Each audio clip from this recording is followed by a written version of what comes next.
Yeah, Because I yeah, think, do you know what I mean? Because I think to myself, we got a little bit complacent. We got into the Burnley game and we were like, oh, yeah, this should be an easy 3 points. You cannot go into any game like that. yeah, The yeah, penalty miss doesn't help. Like, and we dominated the game. And then you go out there. Allison should have done better with the shot. But again, it's in terms of Konate gives the ball away and then he's looking around at everybody else and going, who's going to help me out here? Big man? yeah. No, I hear it. I hear it. And to be fair, you were unlucky in the sense of like, yo, Verts should have had 2 goals himself and that assist for Gakpo that got cleared off the line. Like, you Yeah, luck weren't really on your side, to be fair. nah. But again, for me personally, I'm looking at it and I'm going, what needs to change? Like, what is going on in the background that nobody's talking about that needs to change? I don't know if it's a mentality thing. I don't know if it's Slot, how he's managed it, like the big change in terms of going from we were really attacking to now going just keep hold of the ball. Rude boy, that's not how Yeah, we play. Like, do you know what I mean? It's a yeah, massive change. It is a massive change to go from being this team that want to press high and that we've got so much energy and that we're gonna literally hound you until we get the ball back to then going, big man, just keep hold of the ball. Just keep hold of the ball yeah, for 80 minutes. And that to me is not how we play. yeah, yeah. And to be fair, it's been the same thing that we was complaining about with Amarim. Like when you've got a manager that wants to completely change almost Yeah, like the whole DNA of how your club and the team that you've built already before he arrived yeah, wants to change the whole makeup of that. It's like, well, bro, you're gonna have to change way too much for that to work this yeah, season. You know what I mean? yeah. And he should have done it bit by bit and get the Yeah. right and start getting the right pieces. Because like I say, you can't then have like you've got Sabozla, you've got Gravenberch, and you've got Jones, Mm. and you've got McAllister on the bench, and then you've got Salah coming back. You've got Gakpo who's always cutting in. Like you've then got Isaac who likes to be in the like when he's injured, likes to like when he's fit, likes to be in the box. But then you've got 2 wingers that are not going to play that way. So then you got to think to yourself, why have we then bought £110 million striker or £125 million striker to then have 2 players on the wing that are not going to play the balls into the box? It's not going to work for him. Yeah. Do you know what I mean? It's No, fucking I hear stupid. it. It's I ridiculous. hear it, and when you really think about it, like you spent over 200 mil on 2 strikers that now neither of them, when they're fit, are getting the No, balls that they need. You know what I mean? no, So no, and they're yeah, having I and they're hear both it. having to work for it, and that's the problem for me is now like when people were saying, "Oh, we're not too sure about," but like Verts is a brilliant player for me, and now you're sort of starting to see he's starting to sort of come into his own of Yeah, how he wants to play, and that's good to see. But again, for me, you're then looking at it and it goes out to the wing, and Frimpong will cross it, which is great to have. But hmm, then you get to the other side, and Gakpo's like, "Big man, I'm coming back in. I need to hit the target." yeah, yeah. No, Rather but than going, do let's do go you down the think right. Slot thought maybe with like 'cause obviously he brought in like 5 signings and he thought maybe they're the right kind of player for the system or what to implement, and that's essentially half of the outfield. Well, I'll be honest. I don't know if they were not his side. Like, I don't know what Richard Hughes has gone out and done in Whether terms the of club signings or yeah, his signings. yeah. Do Yeah, you yeah. know what I mean? So it's a case of like Verts works perfectly in that system. Mm, Ekatike, I think, can work perfectly in that system.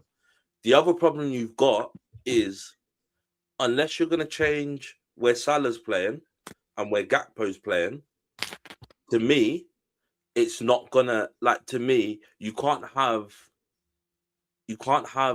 a winger man that is not going to cross the ball mm, because before it used to work because Firmino was unselfish. So you had Mane and you had Salah who would both cut in, but Firmino would create the gap. yeah, Whereas now you don't really have like Ekatike can come and do it, but the problem is when you're looking at players like Gakpo and Thing, it's just they're literally just bomb like he's gonna want to score. They're both gonna want to score. Yeah. And unless you change the way that they're playing, unless you say, Gakpo, listen, Rude Boy, I need you to go down the bar line rather than coming in 90%. Yo. Listen, let's cut the crap, yeah. Let's cut the crap. You man fucking drew against Burnley, yeah. Listen, Hey, listen. I've been quiet for 5 minutes, yeah, and enough's enough now, yeah. Let's cut the crap, yeah. Listen, 1-1 against Burnley, 1-1 against Burnley. Listen, my team is on smoke now, yeah. So it's only right that I'll be on Gav, smoke too, yeah. Listen, Gav's already in I ain't it. there for this, yeah. I ain't there for this. Let me remind you, earlier in the season, did you not draw with Burnley? Did you not That draw was with Burnley? Amarim. That was with Amarim. Hey, Gav don't want to it hear made no that. difference.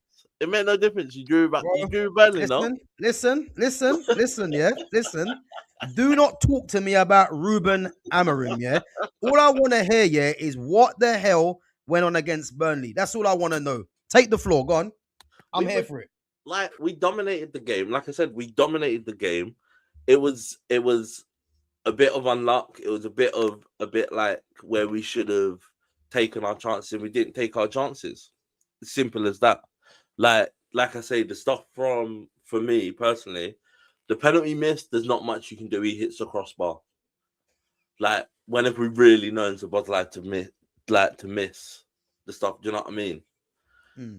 Like, it, to me personally, I just think that now you got to look at it and go, like, is it the fact that Liverpool, it's like the one moment that Burnley created, Liverpool defense panicked.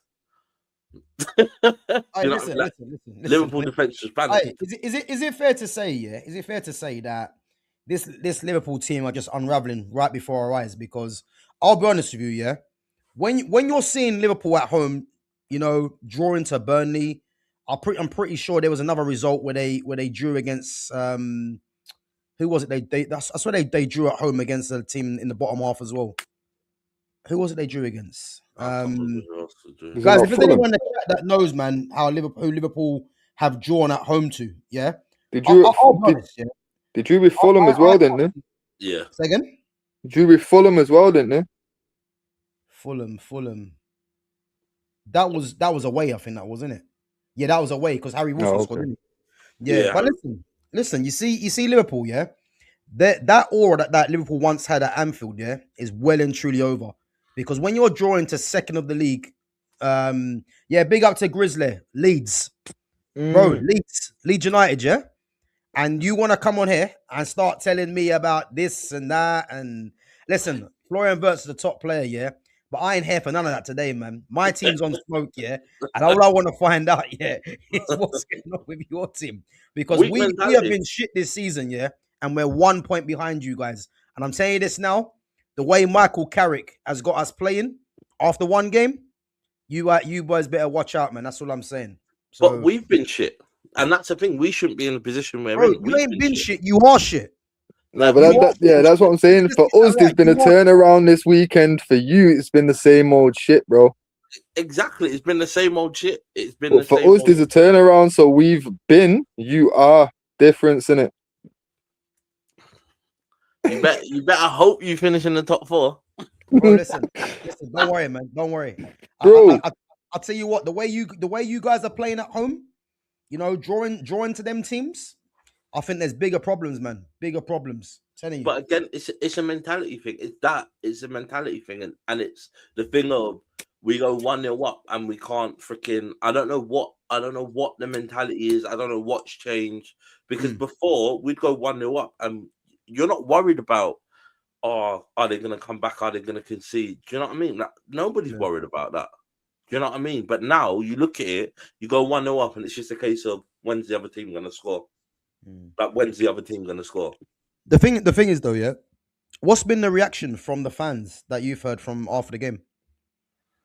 It's just some people are like, now, like, Slot's got to go. Yeah.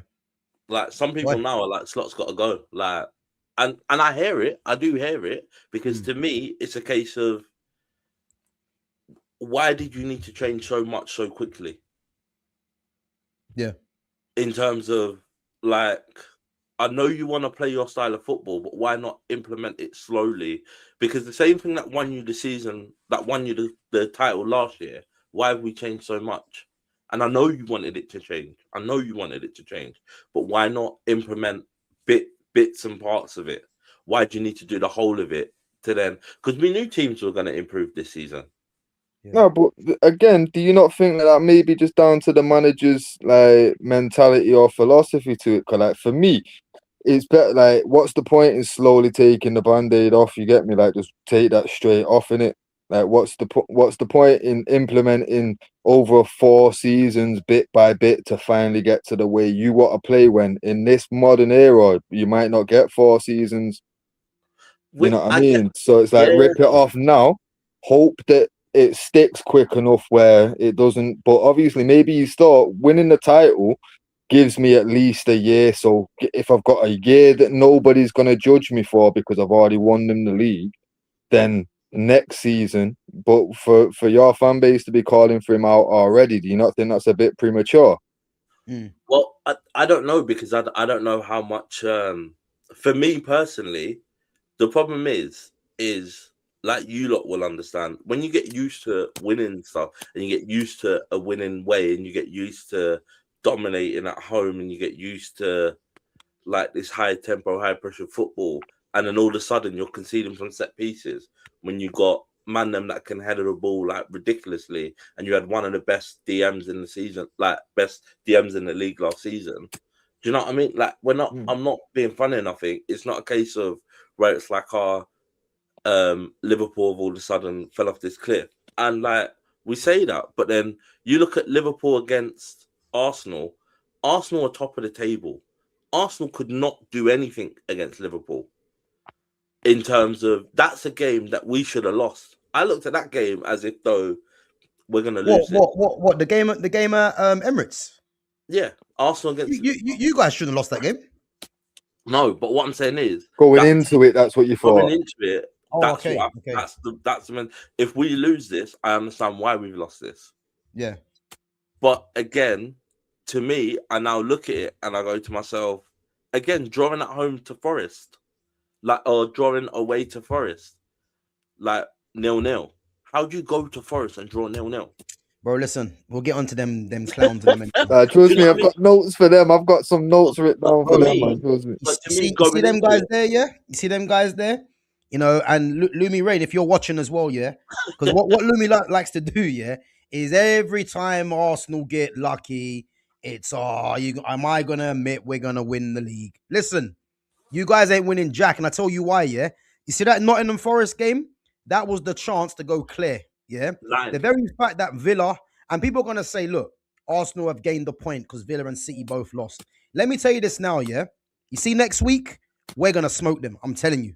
I can just feel it, yeah? But we'll get on to my team in a minute, yeah? Because what I see, you know, anyone that's on there trying to cape for Ruben Amorim, get in the bin. You know what I mean? Because I'm just not here for that no more. You know, we had to suffer. But we're going to get onto them in a minute, yeah? But let's get back onto Liverpool, yeah? Yeah, like I say, for me personally, I think he's earned the season, which he has earned the season because of last season. But I just think it's, even the stuff of like, now you're in January, and I'm not being funny enough. I think he should be going to that board and going, I don't give a shit what you got to do. I need Mark Gahey in this team. Like, what are we doing there? Like, I need a defender. Why have we not gone and got a defender? Oh, I forgot about that. Yeah, you might miss that Segway as well. Do you know what I mean? It's fucking stupid. But you know what though, yeah? I sympathize with you on that, but like, nowadays, the money that City offer in their contracts and that, like, it's almost like that Barcelona Real pull, like when they come calling. If it's you and City, how much is he on? They're talking about 300 grand a week. Nah, get out, man. No brother, way. They're talking about 300 grand a week, and they're gonna pay. A week. Brother, they're talking about 300 grand a week, bro. This is City wages. This is what. Let me understand this, yeah. So he's gone to Man City on 300 grand a week, and it took Bukayo Saka how long to get that? This is what I'm saying. Yo, Manchester City, this is why I will hold everything against them, man, bro. Like, I don't want to hear that Dalot should have got a red card.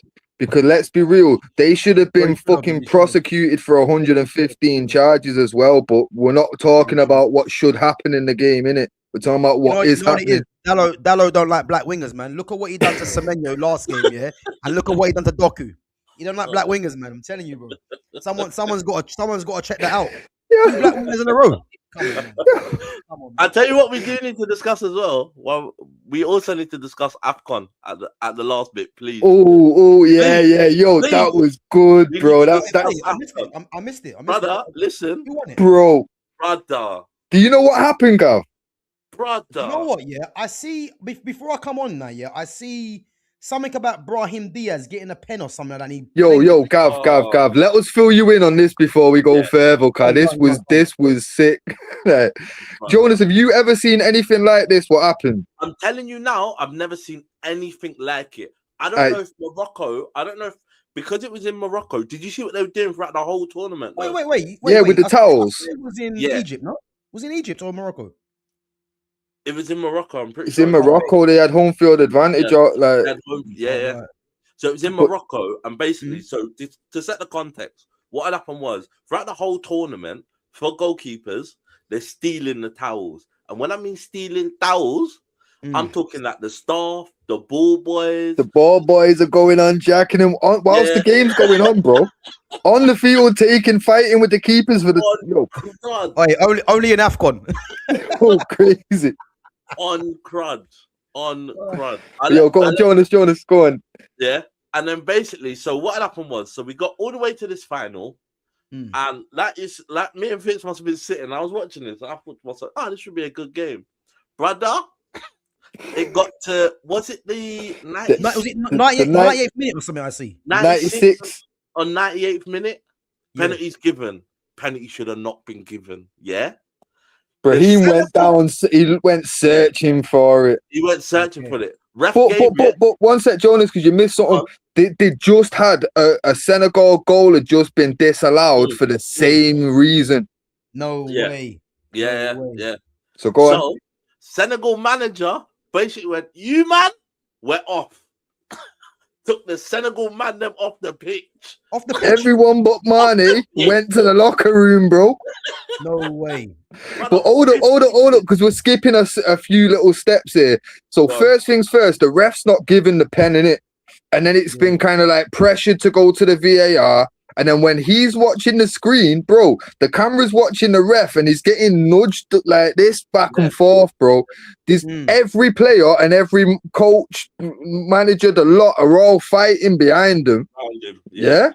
And then fucking finally he comes out, he's searching for the guy that committed the foul and just gives the one booking instead of booking everyone, which it should have been really. Yeah. And so then wait, just quickly. So what's are Senegal trying to like say that basically there's a bit of cheating going on? Is that what it is? Yeah. How are you gonna disallow a goal because we did something that has just been then like, you know what I mean, gone against like bro, obviously next thing fucking within 2 minutes of that goal being disallowed, the penalty's given and it's the last kick of the game basically, innit? So now the Senegal coach is like, yo, nah, boys, this is a setup. If they want to rob us, they're gonna have to do it with the stigma. We're leaving. You get me? Called everyone off, and Mane stayed on the side. Then you've seen my man talk to El Hadji Diouf in the crowd in the stands, and then he goes back and calls everyone back out. Then they go to take the penalty. And Brahim Diaz goes to fucking Panenka it and just keeper doesn't move, grabs it, no problem, extra time. But again, do you reckon though? Yeah, again, I could be way off. Yeah, but do you reckon he Panenkaed it because he knew it was an injustice? No, bro. He lost his head after it. He was crying when he missed. He had to get subbed off straight away in extra time. Have you not seen the pictures? Crying, yeah? What's bro, the first minute of extra time. He was taken off. He'd lost his head completely. Yeah. And then 2 minutes later, Senegal scored, bro. Within the space of 10 minutes, they went from the locker room to winning the AFCON, bro. It was mad.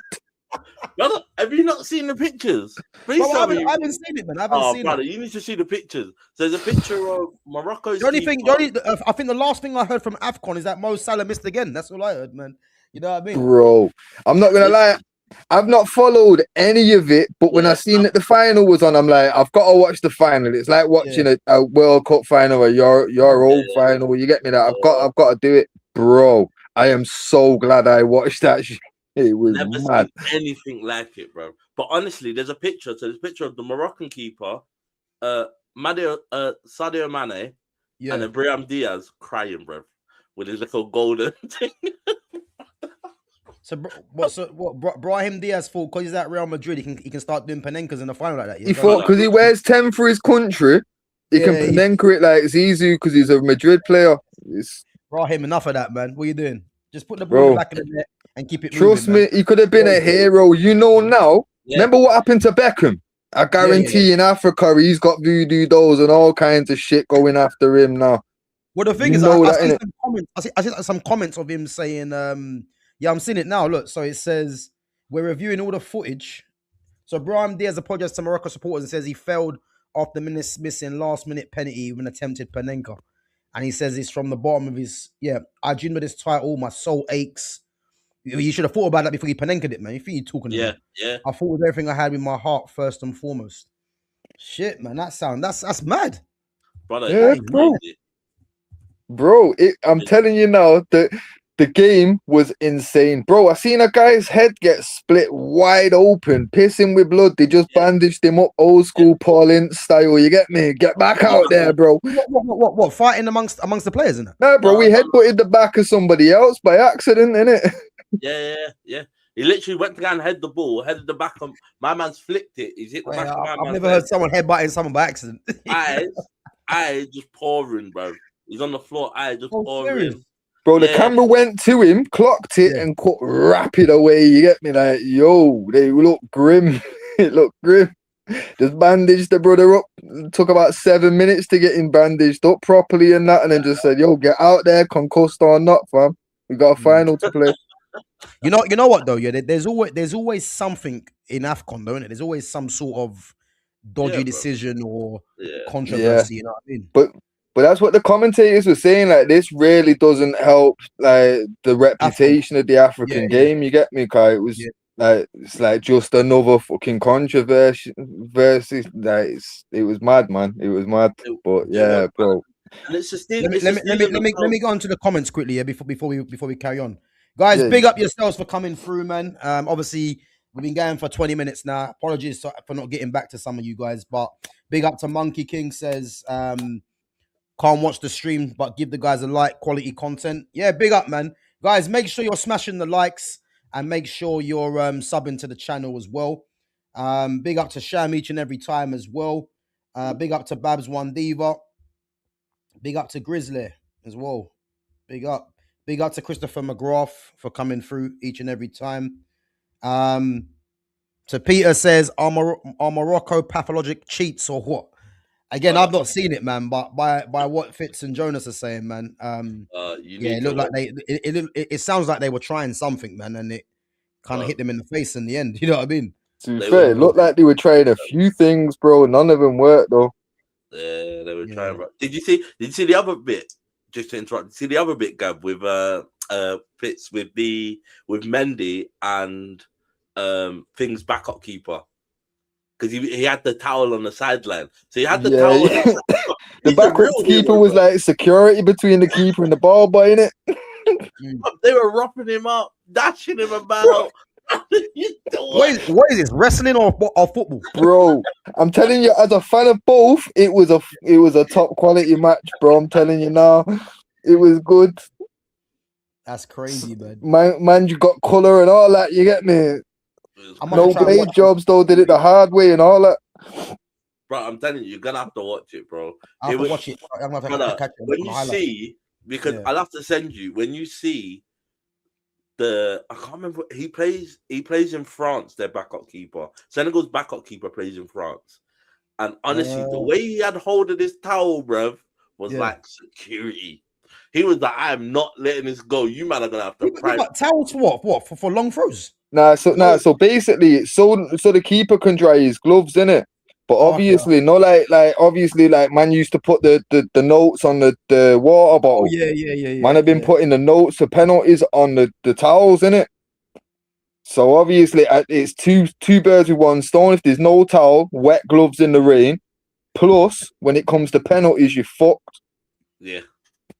So it's just, bro, they're just trying everything that they could do to get an advantage, whether it's a small advantage, just a possibility in case it goes to penalties. We've got that advantage that, you know what I mean? Like, bro, them African nations always do this, you know. They always do something like that, you know. Bro, I remember one year seeing one where there was rumors about actual having like dolls behind the net, like judge dolls and that. Bro, crazy work in the AFCON. Voodoo dolls behind the net. Yeah, like not this one, but yo, I'll find out which one it was, yeah, because I know I've read articles on it. You get me, but I'll pull it up and let you know exactly so you can check it yourself in it. But yeah, man, one year there was like little dolls getting put behind the net and that in it, like curses and that, like. Bro, wild. That's crazy, man. That's crazy. You gotta remember some things, like it's kind of like dark religions and all that kind of stuff, you know what I mean? Like it's prevalent all over the world, but it's more prevalent there, you get me? It's mad. It is mad. Well, I'm gonna try and catch that, man. The highlights of something, because that sounds like a madness.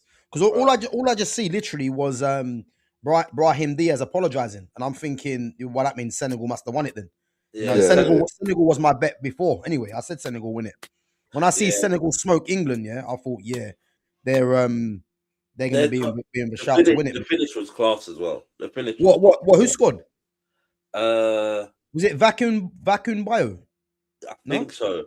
I think it's Sadio Mane that slipped it into him, and he literally just pounced his thing top in. What number was he wearing? Number 9. I'll tell you who it was. Hold on. Bio or Element NDI got a title now. Yeah. And the joke is, they were saying in the on the commentary, I'm not too sure whether ever that any time that they've won the AFCON before, it's just been penalties, but they were saying that they've never scored a goal like in an AFCON final before, innit? It's the first time they won it since the 70s, and they'd never actually scored a goal at the AFCON. They'd won it on penalties the first or the last time at least, innit? Okay. It's like that technically was the first Senegal goal in an AFCON final as well. After all the controversy and that, like, it was crazy to see. It was Pape Gueye. Pape Gueye. Yeah. Pape Gueye? Yeah. Okay. Oh, hey, listen, Senegal, man. They got some good players, man. Nicholas Jackson, Ndiaye. You know, what's his name that plays for Everton? The midfielder. Just a gay. Yeah. They got some Sarr there from Tottenham as well, isn't it? Ismaila Sarr, yeah. Papa Sarr. Yeah, Papa Mata Sarr.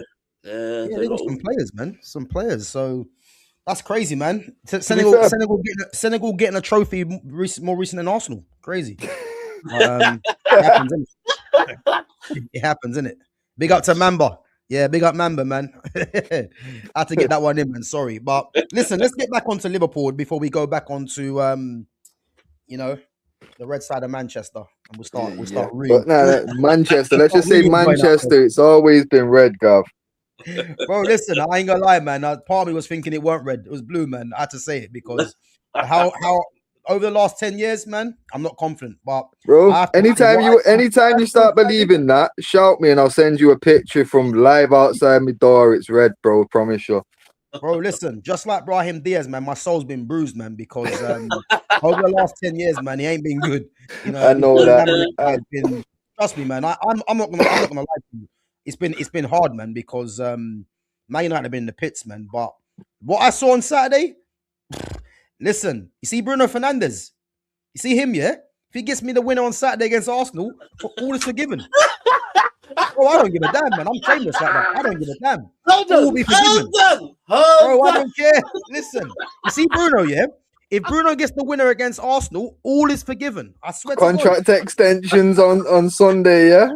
Bro, Fitz, why not? You know what, yeah? One thing I will say, I said it during the match as well to my son, like, I didn't see any defensive errors from Bruno, but bear in mind, he wasn't playing centre mid no more.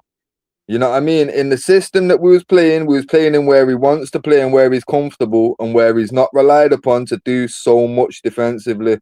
But what he did defensively, he did effectively. And it wasn't all crazy long balls. He did hold on to the ball and pick out the right pass. Hence the Mbumo goal. Couple of good opportunities he created. But for me, I still wouldn't want him long term in the picture. But I'd be happy to no extension. Like fuck it. You can stay here next season if you'd like. You know what I mean? If he bags the winner against Arsenal, just give him a 4-year deal, man. I don't really give a damn. I don't give a shit. Hey, you do that, and then it does a Bukayo Saka and scores 10 goals in 2 seasons. Nah. Jokes aside now, yeah. All jokes aside now, yeah. Get rid of him at the end of the season. Yeah, all jokes aside, yeah. But let me tell you now, you see that performance by Man United and Michael Carrick, yeah? I don't want to hear no one say this Amorim deserved midfielders, he deserved time. It's the players. Let's be real. The only thing anyone should be saying right now is Ruben Amorim failed by missing out on fucking Kobbie Mainoo. That's the only thing anyone can say to me about Ruben Amorim anymore. Bro, listen, yeah. You see Kobbie, yeah? This is a guy where we had to listen to, some people in the fan base saying Kobbie's overrated. He's shit. He's put on weight. He can't run. He's competing with Bruno, so he's definitely not going to play. All this nonsense, yeah, you have to listen to, yeah? Michael Carrick has just come in and said, Kobbie, look, I believe in you. You're playing. And a guy that hasn't been playing any games, yeah? Look at the performance he put in. Against arguably, for me, one of the best teams in the league, if not the best team. Fuck Arsenal, yeah? This is what I'm saying, bro. Yo, did you see that pass where my man slipped mid-pass and it still landed perfectly out wide? He's the only one that pitched that could have done that. This Kobbie slander will not stand around me. That's all I'm saying. I've been fighting wars in the comment section for months. Kobbie Mainoo is the future of this club. Anyone that disagrees, catch me in the comments next stream, innit? Fuck you. Bro, catch me in the comments too, man, because I'm here to defend that. I'll tell you that's for free, bro. Because I'll tell you now, yeah, this Ruben Amorim guy had the likes of Kobbie on the bench, the fact that Xerxes, because when I see Xerxes not on the bench as well, I thought, is Carrick taking the piss? What's he doing? Yeah. Then I thought he's injured. So I thought, fair enough, I'll let him off, yeah.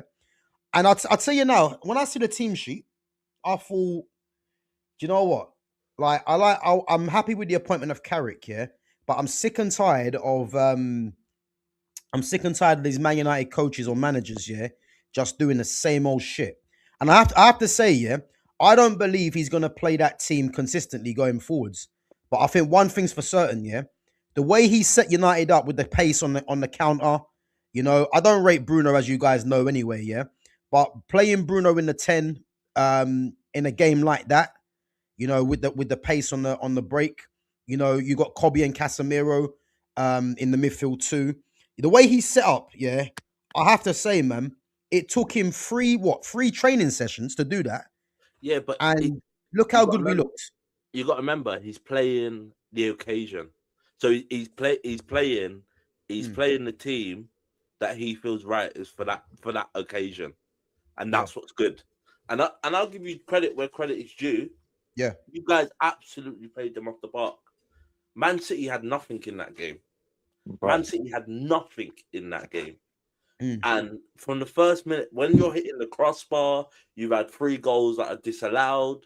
You then scored another 2. You guys absolutely dominated. Bro, it should have been 6. Should have been 6. Do you know what I mean? You've absolutely dominated that game. But again, I think he's the sort of manager that will play. He's not going to play that way every week. What he's going to do is play to who he's playing. So if he feels like he needs to set up in a low block, he'll set up in a low block. If he feels like other teams are going to come and press him, he'll... Bro, you know what? I disagree. I just think he's set up that way, yeah?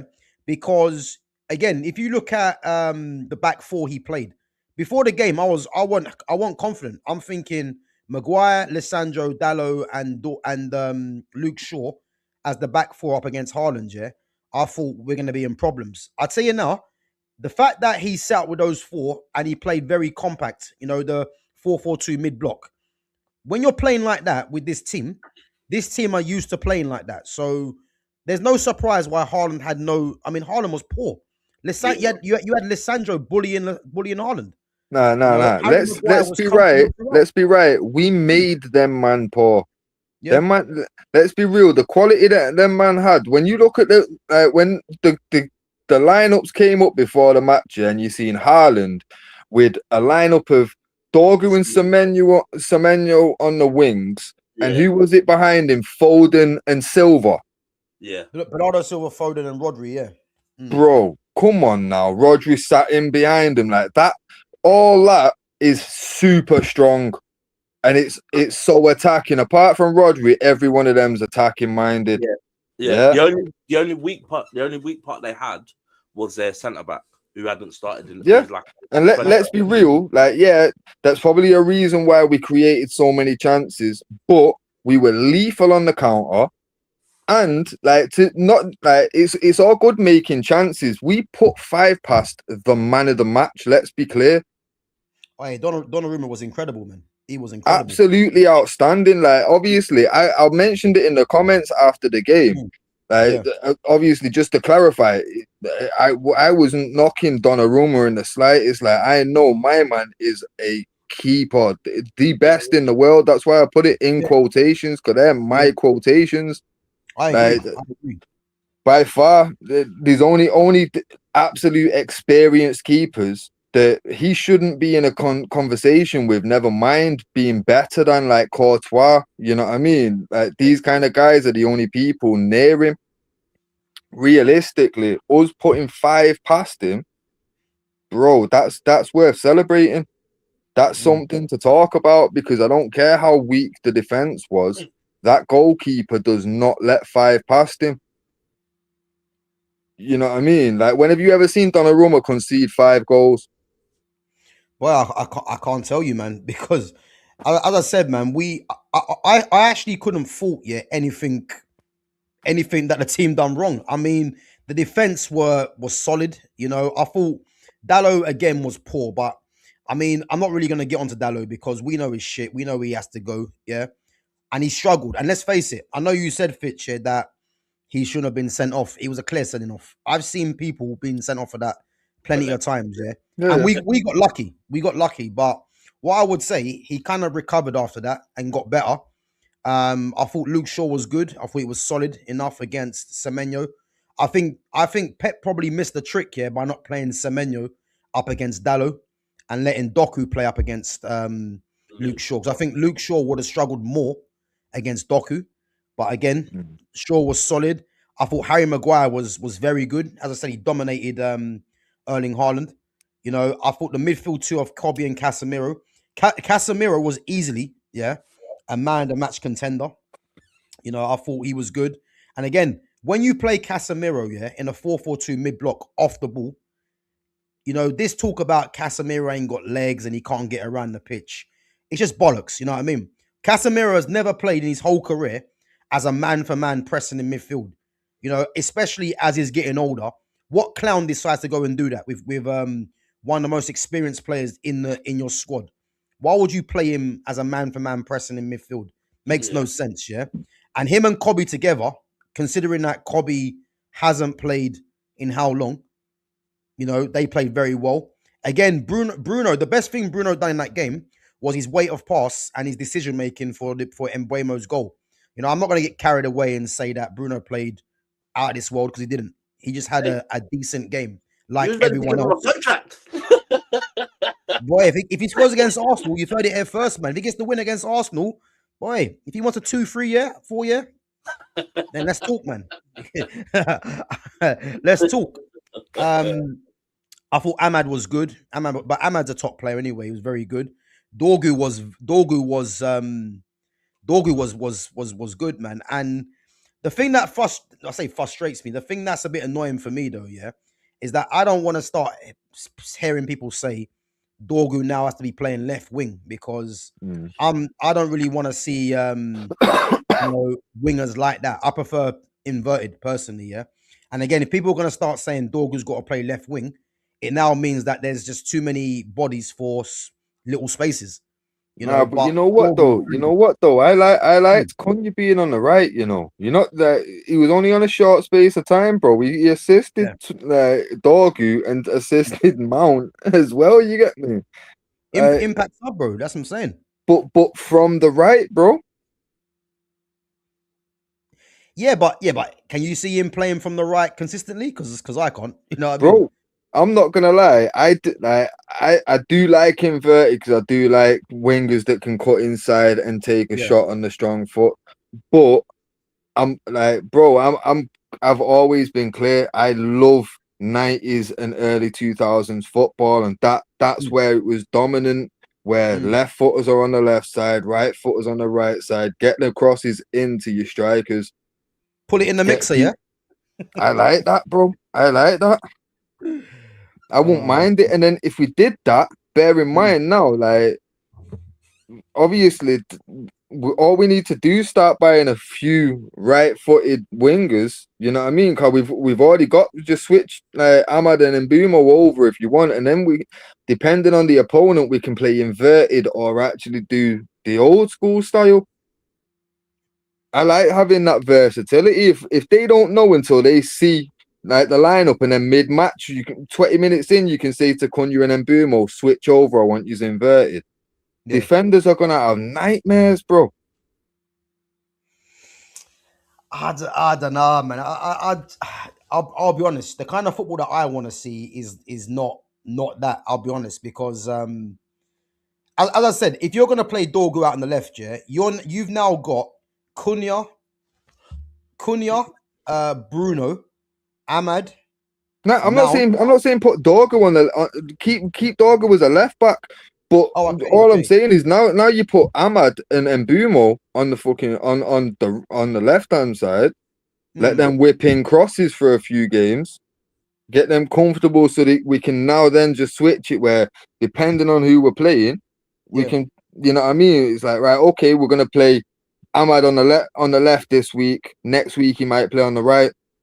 But that's going to be a problem for other teams to set up for tactically because they don't know whether we're going to be whipping in for the. Now suddenly they've got to set up for two different styles of our attack.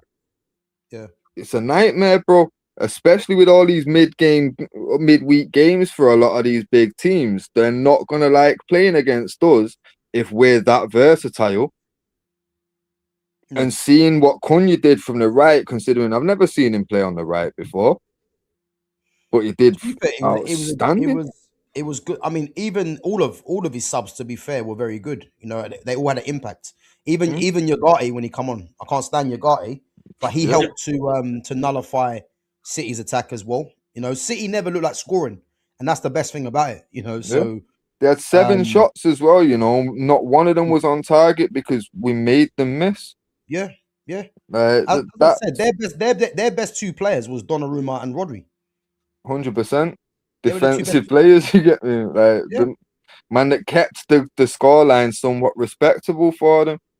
Our counter attack was lethal, and like one thing I also noticed that I'm not too sure. I probably have seen it once or twice, like since Fergie, but like remember the triangle passes? Yeah. Carrick had that going throughout the game and it was working every time. Did you clock it? If you look at the triangle between Dorgu, Shaw and Lissandro, you know, that side of the pitch was shut off when you think about it. Yeah. It was all triangle passes, bro, keeping like just passing our way out of problems and up the pitch through triangles. It was like I used to see that Tevez, Rooney, and Ronaldo days. Yeah. You know what I mean? Like I don't remember seeing it regularly since that time. Like it's one of them. Like, but again, Carrick was playing that kind of football. I like to see that he's implementing small pieces like that, and they've worked straight away against City. Like long term, he might get found out with that kind of shit because things move on for a reason in the game, obviously. But I like bringing back certain aspects like the old school wingers and the triangle passes. For me, I said to like weeks before it happened, same as you. Like I want Carrick as the interim, and then we'll get somebody else in the summer. Like, Yeah. let's not get carried away with the Carrick thing. Like, this is just temporary. I still want somebody else, but did say I wanted Carrick for this reason, hoping that this is what we'll get for a few months, a few glimpses of real football that we're used to. Bro, that's all I want to see, man. It's just some good football, man. And that was genuinely enjoyable. You know, Yeah, I mean, I can't even tell you the last time I've actually enjoyed watching Man United play. I think the last time I enjoyed watching them play was under Solskjaer, really, when he had the Greenwood, Rashford, Martial front three. You know, there was some good football going on there. But consistently, I'd probably say under Van Gaal. Like, that's how much we've been struggling, you know. I'll, And t- I'll tell you the truth. Consistently, mm, probably the season where fucking Van Persie won us the title. For yeah, me, like, because there was still a fair few bad moments through Van Gaal. You know what I mm, mean? It wasn't ultra consistent. It's not like he got like a big 5 year stint for it to be deemed as he was consistent with it. Like he did, he had better results than like more positives than negatives, obviously. But for me, like consistent week in, week out, I've not seen us play football like we did this weekend since that season with Van Persie. mm, After that, like might have seen glimpses of it, but I wouldn't say consistency. 'Cause if yeah. we saw consistency, we'd have won the league, bro.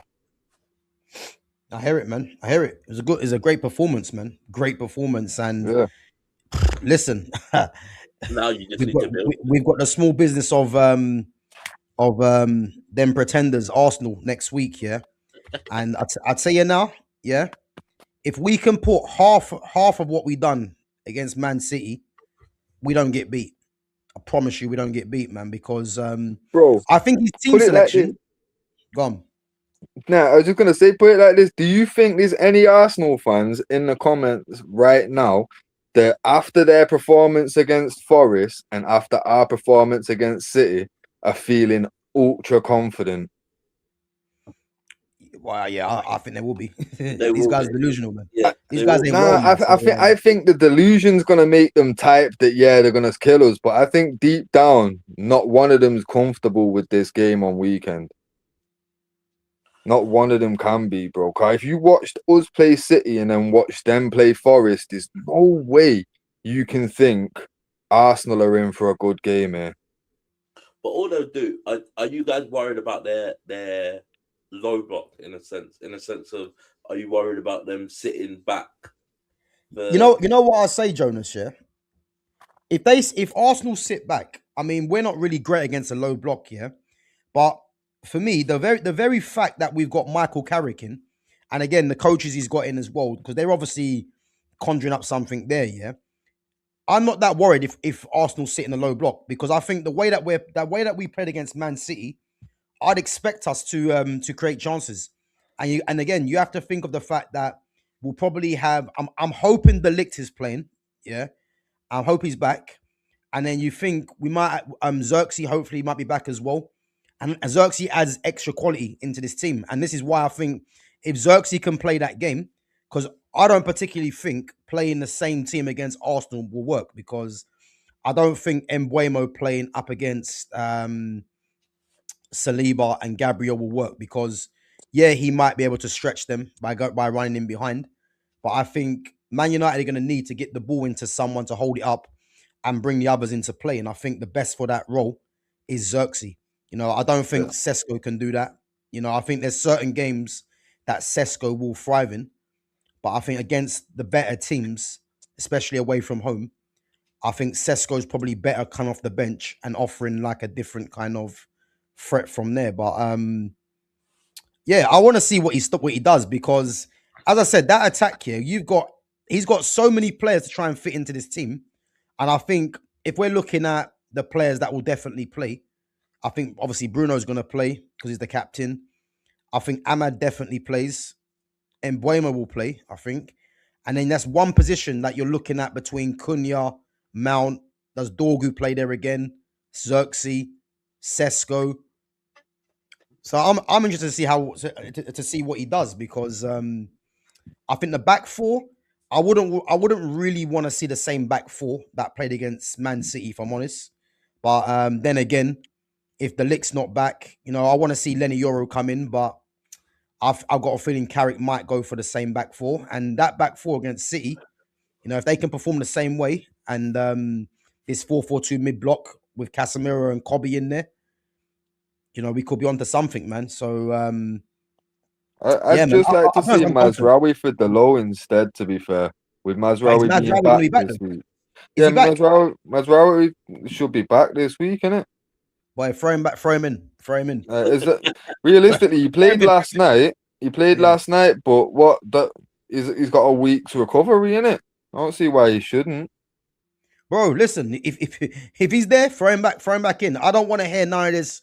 Oh, he's got to get reintegrated back into the team. This bollocks. Listen, throw him back in the team. Yeah, Because he's just played in a cup final. What do you mean integrated? Getting back into the starting 11 like, you immediately. know this nonsense, isn't it? Like, he needs time to get Yeah. reacquainted back with the squad and that rubbish. Listen, Nah, standard fuck that. Nah. throw him back in, man, because Dallo needs time out of this team. Because I'll be honest, if we go to Emirates with Mazraoui at right back, like, I'll be confident that he's gonna shut up shop, and Martinelli or Trossard, whoever's out there, ain't gonna get no change out of him. So I'm confident, man. I'm confident because, yeah, I mean, to think that Carrick's had 3 training sessions, man, he's done that against a Man City team. You know what I mean? I think we do the same thing against Arsenal, man. I'm at least expecting a point, at minimum. Yeah. So, and what do you think? Jonas, what did you think of it anyway? The game? I thought you guys absolutely dominated them. Yeah. City did not look like scoring. From the first minute, you guys were just all over them. It didn't look like City. It looked like Man United were gonna win that game from the start. You hit the crossbar, you hit the post, you freaking put a ball in the back of the net, and they didn't want to know. Do you know what I mean? And it's given offside. I'm not being funny or nothing. It didn't look like United had been fighting for their lives. Do you know what I mean? Do you know that United under Amarim were fighting for their lives? It did not look like that. It looked like he'd given them a different mentality. And this is the thing I'm saying about mentality. When you look at your mentality in that game compared to all your previous games, you look like a different team. And this is what I'm saying about Liverpool. Mentality-wise, I don't know what it is. We go 1-0 up and we just don't look comfortable. But again, you guys went 1-0 up, and rather than sitting back and going, we might try and get another goal, you were like, no, we need to kill this game. You went for another one. You went for another one. Do you know what I mean? You didn't stop hounding them. And this is the difference. This is where I say mentality comes into it. Because then you look at it and you look at Slot at Liverpool and you think you go 1-0 up, and it's like the team go, yeah, we'll pass it round. We'll find a gap. And then nothing seems to come off. But then you look at Man United and you think to yourself, you're confident on the ball. It's given them enough confidence to be like, we're in this. Like, you guys are, if not better, but just as good as these guys. So why are you worried? Let's go out and play our game. And that's what you did. You went out, you played your game. Haaland didn't get a sniff. Foden wasn't really in the game. Semenyo. Foden was poor. Do you know what I mean? Foden wasn't even in the game. Semenyo, who we know is brilliant, didn't really look like doing anything. It's just, to me, I look at it and I go to myself, City were never in the game. From minute 1, City were never in the game. I agree, man. I think it was, but again, I think a lot of it goes down to do with the setup. And again, this is why, going back to Ruben Amorim, this is why I can't hear no chat for Amorim, because when you've got a coach like Carrick here that comes in and does that, again, big up to his coaching staff as well. And we've had to watch for 14 months Amorim just embarrass us against Grimsby Town.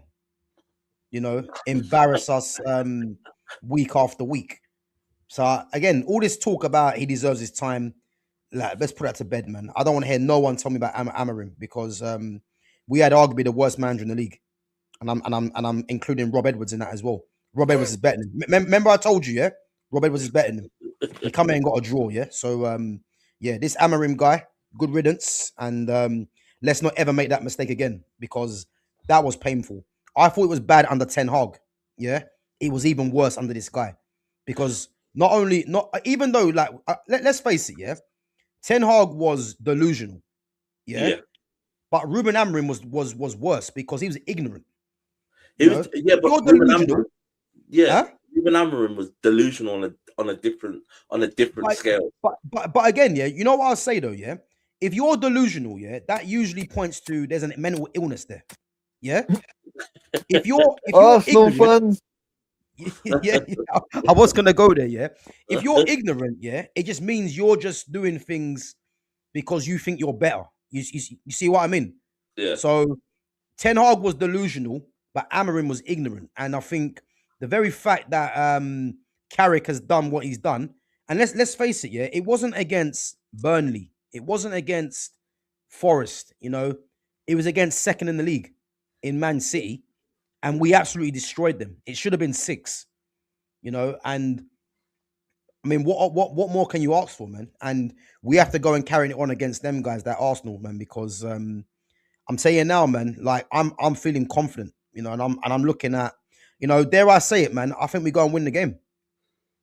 If he sets up the same way, we win the game.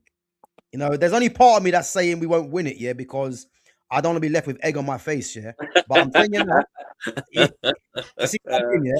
I'm telling you this now, yeah. If he sets up the same way, but just tweaks a couple of positions, bro, we're winning this game. I can just feel it, man. So you know, I'm gonna hear all you Arsenal fans come back on here with the same chest because you guys only want to show up, man, when things are good. You know what I mean? So question for you both then. If Carrick can maintain this form throughout, you don't want him. Bro, listen, if I'd like to have his backroom staff, yeah. But if he does a good job, he'll be too good to be part of the backroom staff. So just let him go and coach a West Ham or a Tottenham or whoever. But I just want us to bring in a serious manager, serious coach. De Zerbi, Xavi, Zidane. So my next question is then, do you want Oliver Glasner? Me personally, he isn't my top choice. If Man United turn around and said, look, we're going to get Glasner, I'll be like, cool. Glasner's won a European trophy, not like some managers, you know, or some clubs. So what I would say, I wouldn't be against it, but he isn't my top choice. Yeah. I'm the same, really. Like I use Glasner as an example quite often when I'm talking about the next manager, just for the fact of he's out of contract in the summer. You know what I mean? It's him and Tuchel that I use as the examples, essentially.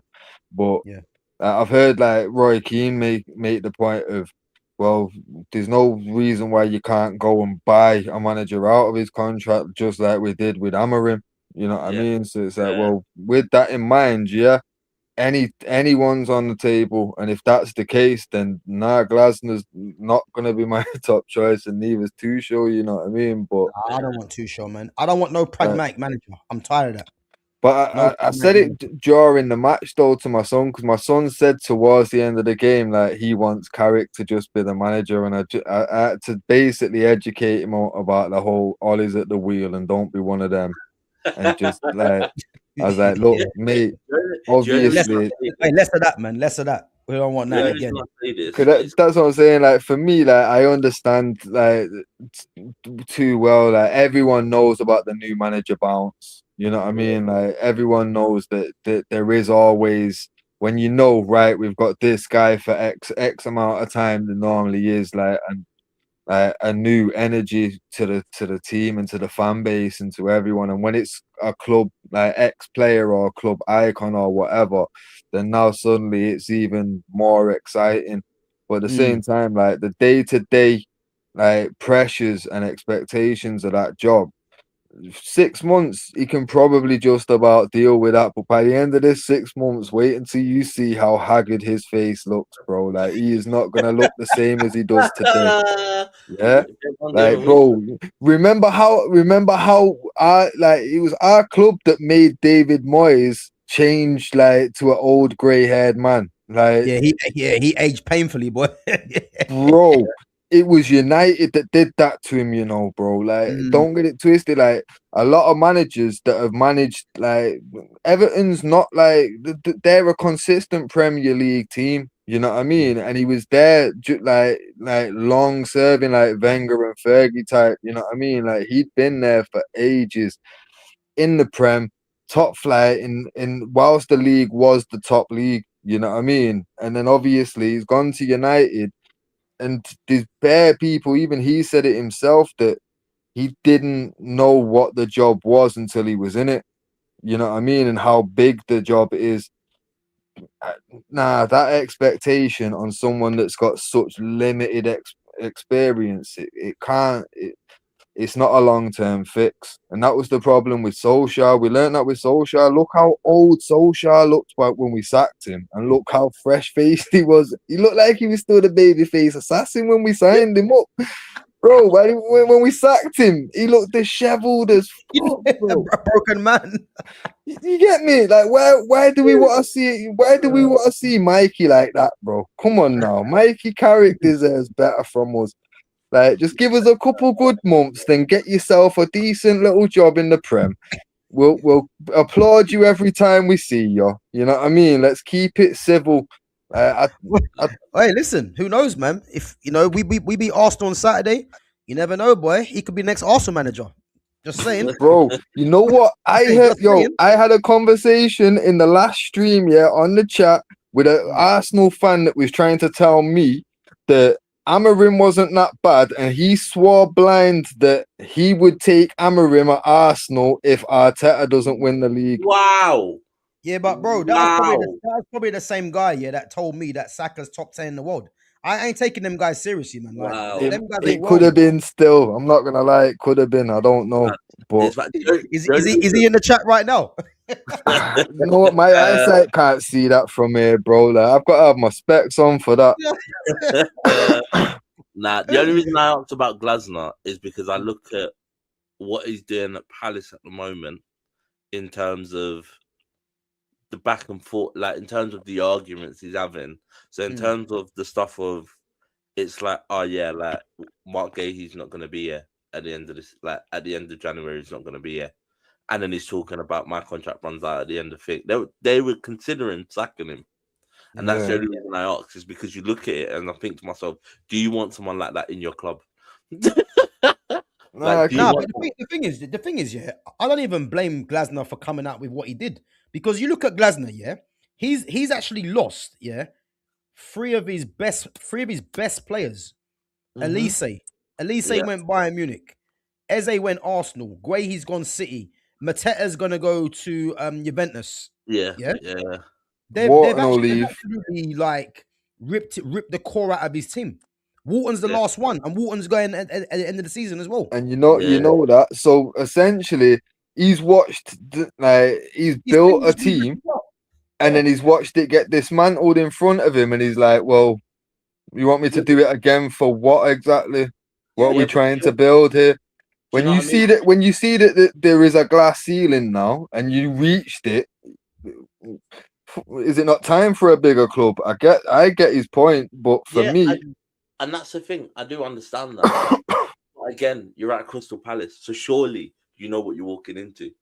Yeah. Do you know what I mean? Surely you know. Do you know what I mean? You know what you're walking into. Like Rob Edwards at freaking Hull. Like do you know what I mean? At Wolves, you know what you're walking into. You know exactly what you're walking into. It's not like I'm coming at like Brighton. Brighton know that they're going to sell players, but they know that they're going to get other good players in. No. Do you know what I mean? It's horrible. It is freaking horrible. But again, you know what you're walking into. What can I do? Yeah. So it's about knowing your role, essentially, innit? But obviously, if he's an ambitious manager, I do get his point, and obviously, I expect anyone that's in this game, you've got to have ambition. Otherwise, you shouldn't be part of it. So I respect him for it, but for me, there's absolutely no difference in the level of experience that he's got to, for example, a Moyes. And the step up from Moyes was too big and too, you know what I mean? So for me, I don't feel like that's ideal. We do need a manager that has dealt with the biggest players and the biggest clubs. Like that's why Van Gaal did so well. People forget, like, bro, I was like 5 or something when he was managing Clarence Seedorf, Edgar Davids, Frank de Boer, Ronald Koeman, Edward van der Sar, all at Ajax. I don't forget Yari Litmanen.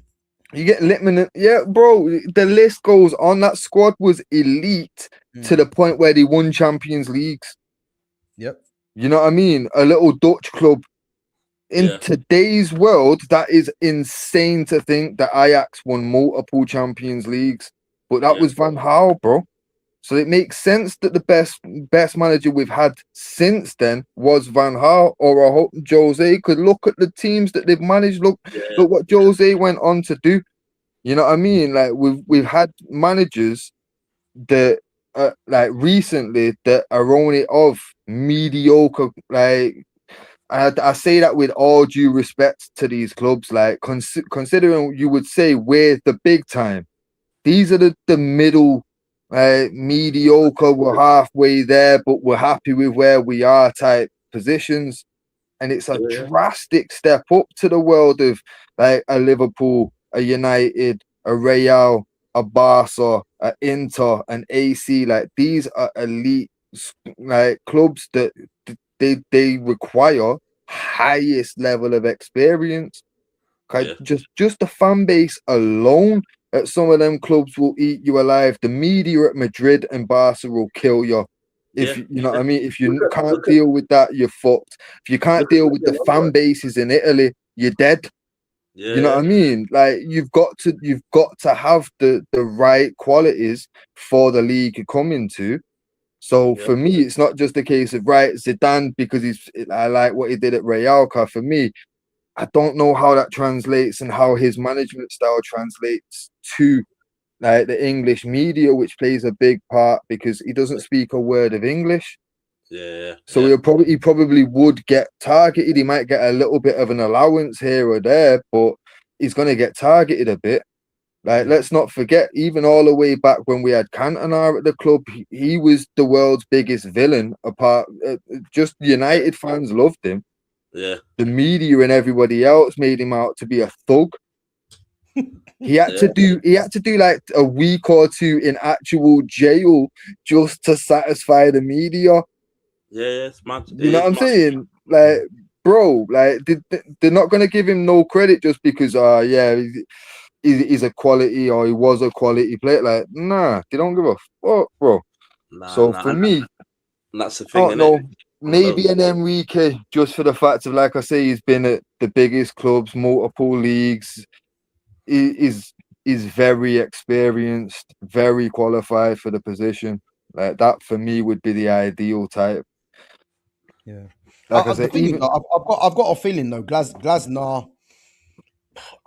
I don't think he ends up at Man United, but I do think he's gonna end up. You know what? I think he ends up at Tottenham. Yeah, that's what I'm thinking. Yeah. I think he ends up at Tottenham. I mean, I was hearing today that they're looking at bringing Poch back, but I just got a feeling, like a Tottenham or a team just like that little step higher where he can still manage it. But Tottenham build to try and be in Europe. Palace ain't aiming for Europe like that. You know what I mean? At least it's that slight step up. And to be fair, he'll probably do fairly well at that kind of level. And after that kind of position, maybe he could then step up to something else abroad and then consider like an Arsenal, Liverpool, United kind of position. Yeah, because he's not like you say, at Tottenham, you're sort of in between. Because you're not sort of at the highest level, but you're not at the lowest level. and they're not really selling big players, but they're buying enough of a big player or getting enough of a player to be like they still mean somebody. Yeah, Do you know what I mean? you've got a good enough budget, expectations of certain standards of players and that, and they do try to hold on to players. And when they do let players go at Tottenham, they get fees. Yeah. For someone like a Glasner, that could be ideal, bro. If you're gonna lose someone, you're losing them for record fees, and you're getting big budgets to replace them with. Yeah. I won't mind that. Yeah, it is smart, and I just think, like I say, for me personally, you look at it and you sort of go to yourself. The only problem I'd have is like when Glasner starts coming out and like some of the conversations that you should have had behind closed doors, where they're like all in the media. Do you know what I mean? There's just certain things I just think you need to go and chat to people, and if you don't like it and they're still saying the wrong stuff, come out and say it in the media. I get that. Do you know? If nobody's having a conversation, go out in the media and go, big man, listen. I told them I wanted this, and this. They're not giving it to me. So at the end of the season, my contract done. I'm done here. I'm out of it. Yeah. Yeah, do you know what I mean? Because like certain people do struggle. Like Xabi Alonso is struggling at Real Madrid, but it's because they give the players. They gave Mbappe, Vinicius Junior, Juve, all these the power. Do you know what I mean? Whereas but that's how Real Madrid run, though, isn't it? You know that Xabi Alonso was never going to last there, really. You know what I mean? Because he's a coach that tried to implement his Bayer Leverkusen way at Real Madrid. Like you just don't do that. You don't do that at Real Madrid. Like there's different levels. You know what I mean? And that's what I'm saying. Since 2000, their mentality has been Galacticos at Madrid, bro. Like superstar squad, not even just superstar players, squad. Yeah. You've got to let these stars run the camp if you're going to be successful there. Yeah, you got to do certain things there because you can't just come in with your philosophy, you know, because they don't give a shit about that, you know, because you got to think there's more players than you. So yeah. But when you look at that, when you look at them in the early 2000s, you didn't really hear about no one like they were as a team. They were a collective. They were collectively like you could pick anyone out of that team and go and put them somewhere else, and don't forget though that like them times. Madrid went through bare managers. You know what I mean? Because they kept on going through managers because they wasn't winning Champions Leagues. Yeah. You know what I mean? So it's one of them. Like even though they built this superstar squad, that's why that superstar Galacticos original Galacticos was unsuccessful because they had all these superstars. Now to us watching, don't forget, like all we had was limited media at that point anyway, so we only got what we was given. You know what I mean? You couldn't go on social media and really see what it was. You know what I mean? Like you just got told from the papers and news and whatever you saw on TV. So realistically, if you break it down, you think, well, why weren't that team successful? Because if you had a manager that was able to tell them what to do and how to play, maybe it could have. But because they didn't have that there, like when you're coming into a position there, I feel like the president of Madrid's telling you, these men are going to play their way. You're going to, basically tells you how you're going to have to play and to appease all these players. Yeah, and then that's it. You're just the guy in the suit on the bench, the target for the media questions and that. You know what I mean? It's just mad. It's just mad. It's mad to think that. And when you think to yourself, you think of a player like Xabi Alonso, and you think to yourself, like this man is like fucking. There's no that as much as people got like the man in his career was fucking ridiculous, absolutely ridiculous. Surely they should have a little bit of respect for him and be like, all right, cool, I understand what you're saying. Let's at least give him a chance. But it's like from minute one, they basically just went, big man, we don't even care about what you got to say. We are the superstars there. Do you know what I mean? And to be fair, you have got to remember as well, the reason that Alonso wasn't given the same kind of time, love, and all the rest of it as like a Zidane was like Zidane was out of this world. Like Xabi Alonso was quality, like insane career. The things that he's done at Liverpool and then at Madrid, insane. But the media and everyone else, and don't forget the media run Madrid and Barcelona. Yeah. You know what I mean? And the media did not care about Xabi Alonso half as much, because bear in mind he was one of how many that Spain team won everything. Yeah. You know what I mean? And he was just a cog in that machine. Yeah. You get me? And the real standouts of that Spanish team was Iniesta and Xavi, and that was because they were at Barca, and Barca were winning Champions Leagues and La Ligas. Yeah. You know what I mean? So it's one of them, bro. Yeah. let me get through these comments. Yeah. So you're as high as a kite right now. I get you're starving. You've had an irrelevant win that only helps your supposed rivals out. Thanks again, but come on, we're better than you all over the pitch. Yeah, all right, listen, you guys couldn't even beat Nottingham Forest, man. So hold on, I got a stat for you. Since we're discussing Arsenal, I got a stat for you. Shall we have a guess of how many times? What was it that was said yesterday? What, Yorkers has been on his ass? No. There's a stat for how many times when Arsenal. I think it's when Arsenal won a European trophy. Don't lead a game from set pieces. How many times they've actually won a game? How many games have they won from set pieces? Yeah, it's something stupid. Like when they go ahead on a set piece, I think it's something stupid. Like they've only won 2 games from like open play or something, where they've actually thing. But when they score from a set piece, they've won. I'll find the stat. I'll find out what it is. Honestly, it's fucking ridiculous. Let me go through it and try and look for that, innit? Trust me, Arsenal will smook you. I think it's a smash you at the Emirates.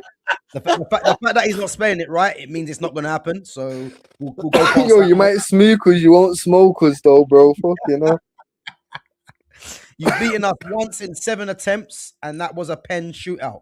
Calm the F down. Yeah, listen, that was on the way to winning a trophy. A trophy. You understand, yeah? What was that last comment? I missed that. He says, you've beaten us once in 7 attempts, and that was a pen shootout. Calm the F down. But listen, that was a shootout that we beat you when we won a trophy straight after, wasn't it? Just saying. Big up, boys. Next week, we've lost 1 game in 33 across all comps. Let that sink in. Well, I'll tell you this right now, yeah. You're gonna suffer two more losses, yeah, in the next 2 games, because Inter Milan are gonna beat you and we're gonna smoke you. So you've heard it here first. I promise you that, yeah. Was this an Arsenal fan from a village in Uganda?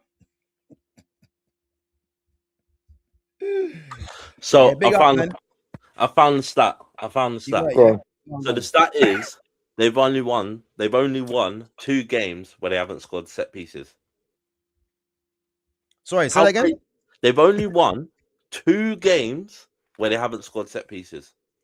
Sorry, bro. My bad. My mic. One sec. Say again. They've only won 2 games where they haven't scored from set pieces. And they think they win the league, yeah? Someone give that set piece coach a raise. Give him Arteta's position, in fact. What are we talking about? Why has Arteta got a job? Did he need a job when he's got one? Wait. So they've won 2 games that hasn't been apart from set pieces? Yeah. So basically... So Arteta's won 2 games and a set piece coach has won how many? 80. So what? So is it fair to say now, yeah? Because Wolves are on 8 points, I believe, yeah? So is it fair to say that he's got less points than Wolves, technically? Probably, yeah. Yeah. Okay. Technically, Arteta's got 6 points, and the set piece coach has got all the rest. Yeah. Okay, makes sense. It's all making sense now. It's mad. And they think they're beating us, yeah? Okay. Yeah. Listen, I can't wait to play them. And to be fair, when you look at the league, yeah, United's the second best successful rate for set pieces, but we bag most of ours through open play. So they're in trouble. They've got our counter to deal with, and then when they knock it out of play, they've got another threat coming. Bro, it's gonna be a good weekend, this, bro. I'm telling you. Bro, I've already told you, man. If he sets up the same way, we're winning the game. I don't give a damn. We're winning the game, man. Bro, I'm not gonna lie. I'm gonna have a couple stouts ready on ice. I'm gonna have a couple pre-rolls. I'm gonna be set ready for this, bro. I'm gonna enjoy this. Just what Arsenal fan is sacrificing themselves to us. Someone needs to be confirmed for this stream, bro. Yeah, listen. Hey, It's got to be Lumi Rain, innit? It's got to be Lumi Rain, innit? It's got to be Lumi or Wacker or someone, innit? Like, someone's got to step up. Them guys ain't got nothing about them, man. They just too scared to come on the stream. That's what it is, man. Listen. I know how they work, man. It's like they only want to show up when Arsenal win. You know what I mean? Check what Lumi Rain done now, yeah? You know when Mount scored that goal? Yeah. She started messaging saying, "Oh, I told you Mount's a top player." And then what happened? Disallowed goal. You know what I mean? It's what they do, you know?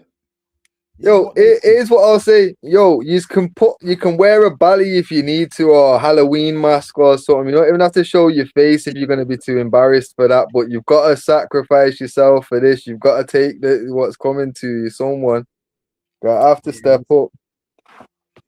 Gav, it's me again, the guy who met the players. I met Martinez, Lamens, and Bayinde, and Bruno.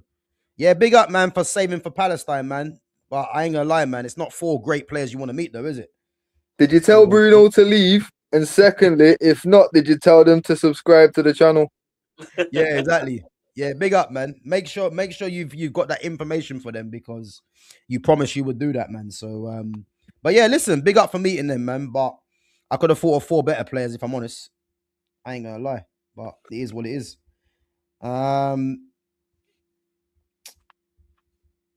So Clockender says, really, I don't think that's true. Jay, he's saying about your thing about the set pieces. Do you want me to send it into the chat? I'll happily send it into the chat. Why, put it in the chat. Put it in the chat, man. Listen, I can believe it because we're gonna get onto them jokers in a minute. Let me just go through the chat anyway, yeah. He's going. Okay, he's left the chat. What's this? A European final that were too good to play in. Yeah, he's rattled. But anyway, hold on. 24 minutes ago, yeah, a reliance on set pieces is becoming a theme. Arsenal have won 15 of their 22 Premier League games. Yeah, and in 11 of those victories, they scored the first goal from a dead ball. Only twice. Bro, do you know how embarrassing that is? Do you know how embarrassing that is? Yeah. You know how embarrassing. Listen. I'm saying this now, yeah. Do you really think the powers above, yeah, are gonna let an Arsenal team that have scored? Say it again. So they've scored 11 of those victories. They scored the first goal from a dead ball only twice against Brentford and Spurs. What? And they're winning the league, yeah? They're winning the league off of that. Arsenal scored 24 goals from set pieces. Nah, no way. So far, Arsenal scored 24 goals from set pieces in all competitions this season. And how many goals have they scored? So let's have a look. Don't say 40. Has to be more than that. Let's have a look. How many goals have Arsenal scored this season? How many? Are you ready, Gav? The last said it all. Are you ready, Gav? Go on. 40 in all competitions. Oh my God, you're lying. You are lying. Bro, I just guessed that, yeah? They've scored 40 goals. As of mid of January, Arsenal scored. So hold on. So no. So sorry, they've scored 69 goals in all competitions. So they've scored 69 goals in all competitions. 40 goals. It's a sick number, though. 40 goals in the Premier League, 17 in Champions League, 8 goals in the EFL, and 4 goals in the FA Cup. So they lead Europe's top leagues in set pieces goals with 24 this season. How many do you reckon are from corners? 16. Fucking close. What are you saying, Fitz? Would you saying it was close? I'm gonna go 19. What 20? Wait. They've got 24 goals in where? They've got 24 goals. So they lead Europe in set pieces. They've got 24 goals so far this season. From set pieces? Including 18 from corners. What? So basically, they only scored what 6 free kicks. 2 of them was them Madrid free kicks from Rice, innit? Yeah. So they've only scored 4 other free kicks. bro. Hey, listen, we're beating them next week, man. We're beating them on Saturday. That's what I'm gonna say now. That's what I'm gonna say. We're beating them. You think we're gonna get beat by a team that's getting majority of their goals from set pieces? And the joke is 18 of them are from corners. As long as we don't give them many corners, we're sweet. Yeah. But seriously though, yes. Be honest now, yeah. And again, Arsenal fans in the chat, let me know, yeah. Is that a positive or what? Is that good? Nah, surely you know what?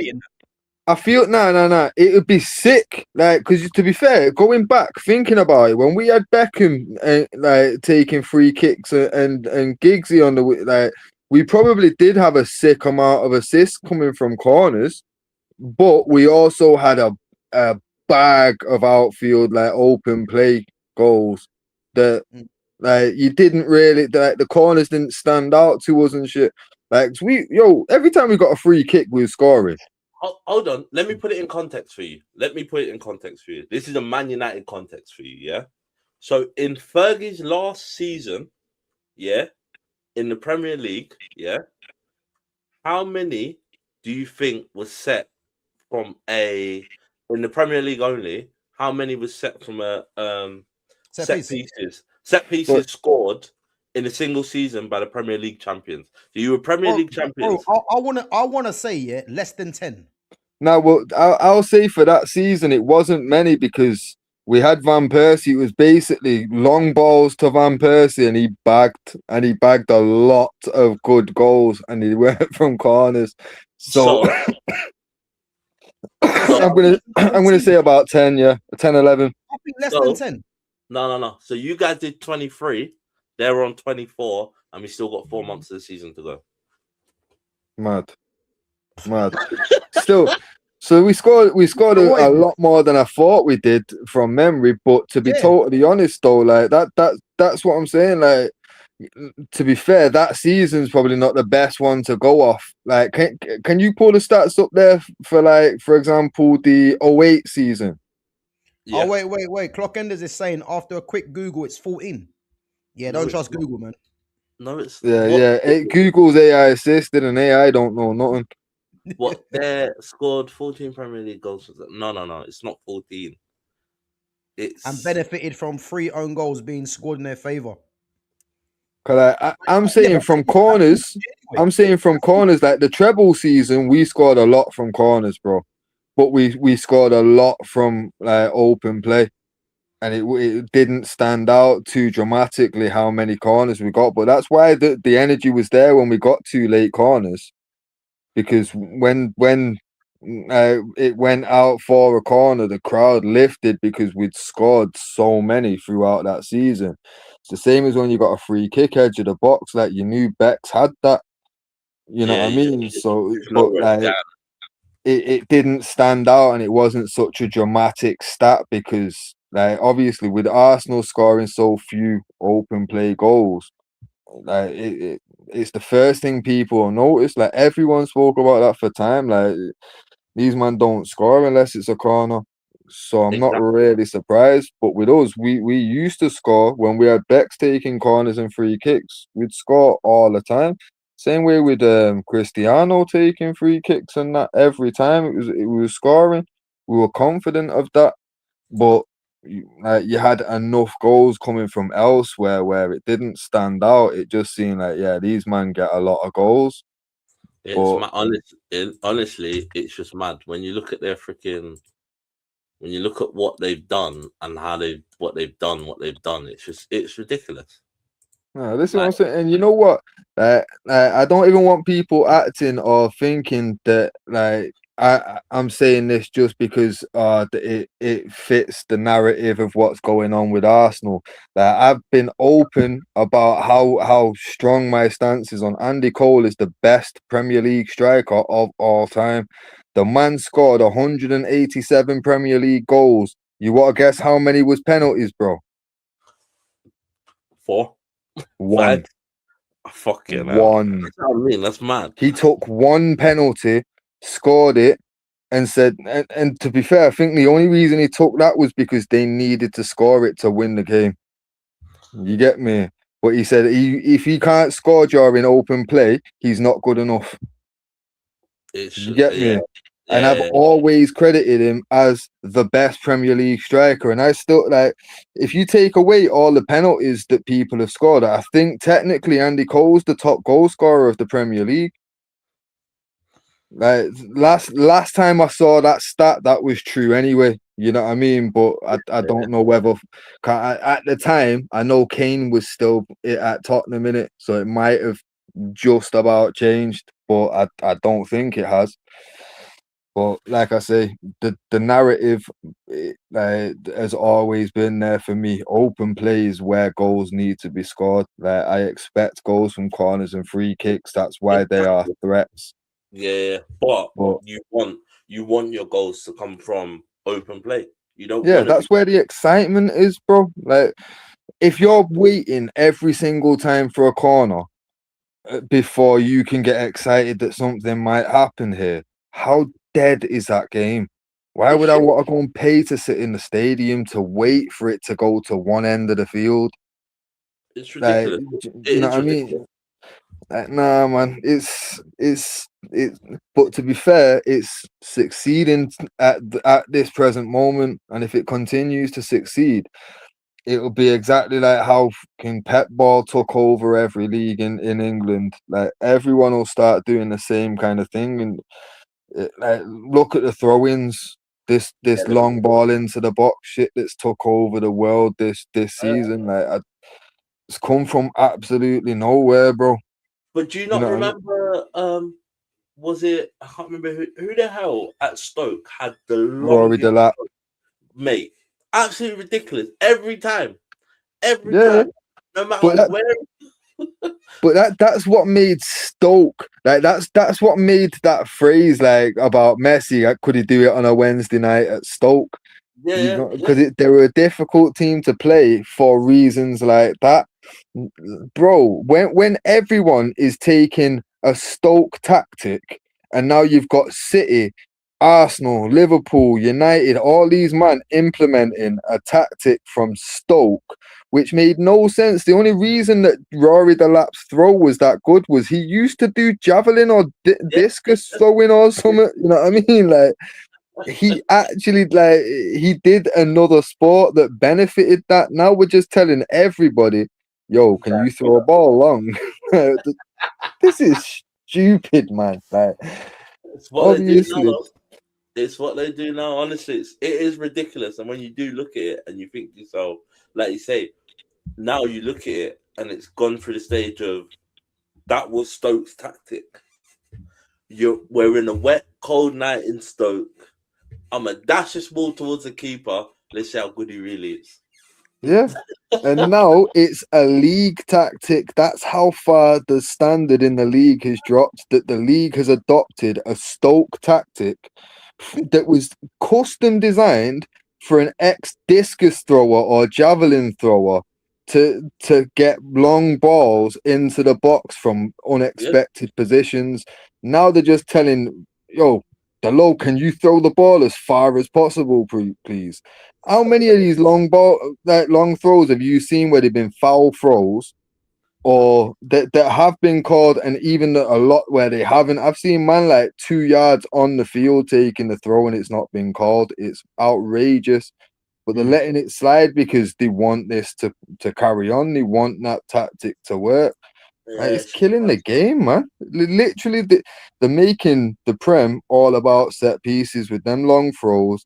And if Arsenal succeed and win the league with this tactic of corner, corner, corner, bro, next season, corners, throw-ins, I'm putting bets on for 40 every game. Swear to God, bro. Listen, that way of playing will never prevail, man. I'm telling you it now. Bro, this is what I was just saying there. Like the whole Stoke long throw thing came from nowhere, and everyone took it at the same time and ran with it. Yeah. And I'm saying if Arsenal managed to somehow win this league with this kind of just scoring from corners, I can see. Look, Pep came, dominated the league with a style, and everyone from Conference League all the way up to the top of the top, Pep ball. I can see it changing, bro. And look at this season, how many long throws we're getting. Everyone's corner central. It's crazy. That I know we're getting a lot of open play goals across the league, but you can see where the direction it's heading into. You get me? I'm not confident where this league's going, bro. If Arsenal win the league, it could ruin the game, bro. I'm telling you. Yeah, no. Listen, I hear it, man. But I think you need to remain confident, man, because them guys ain't winning jack. I promise you, bro. I've seen the funny thing with Arsenal. Yeah, Arsenal not even good. Like I don't give a damn about them having one loss in 33. They set up to be defensive. So if you're set up to be defensive, then I'm not being funny. Yeah, like you're gonna like not get beat more than they should, you know. But when they open up, this is where the problems are going to come. But they ain't going to do that because Arteta is a defensive manager anyway. But what I will say though, is it just shows you that how bad Arsenal have been, really. Because I'm not really going to say Arsenal have been good. I think they've just been the most consistent team. But it really shows you how poor this Premier League is when you've got Arsenal 7 points clear at the top of the league, and they've got the majority of their goals have come from set pieces. Like that's concerning. You know what I mean?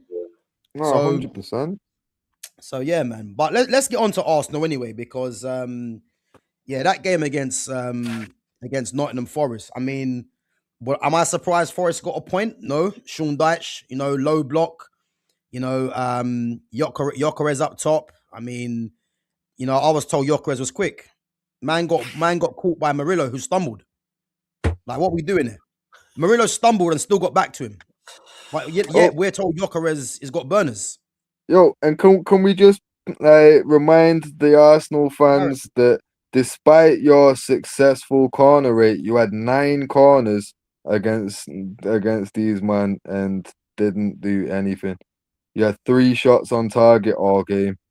You had 9 corners, and you're meant to be the most successful team in the league with corners. Bro, the very fact here that they're resorting to trying to win games through corners, like this should be highlighted even more.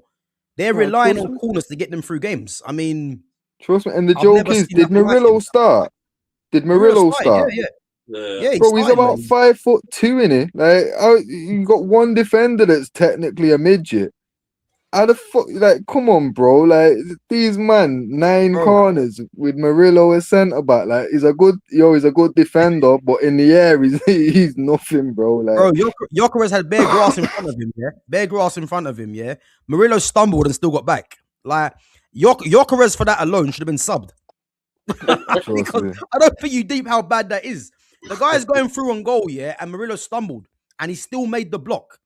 Like, how's that possible? And you're meant to be quick. It's crazy, right? Listen, I'll tell you what, though, that game there, it had all over it. I think Arsenal were trying to get the penalty that was never a penalty. I mean, if they would have given that penalty against Ola Aina, did you see? Back up and just not watch no more, because that was never. Did you see his post after it? No, I haven't seen it. What do you say? I'm gonna have to send it to you, man, bro. His post is brilliant, bro. Oh, serious?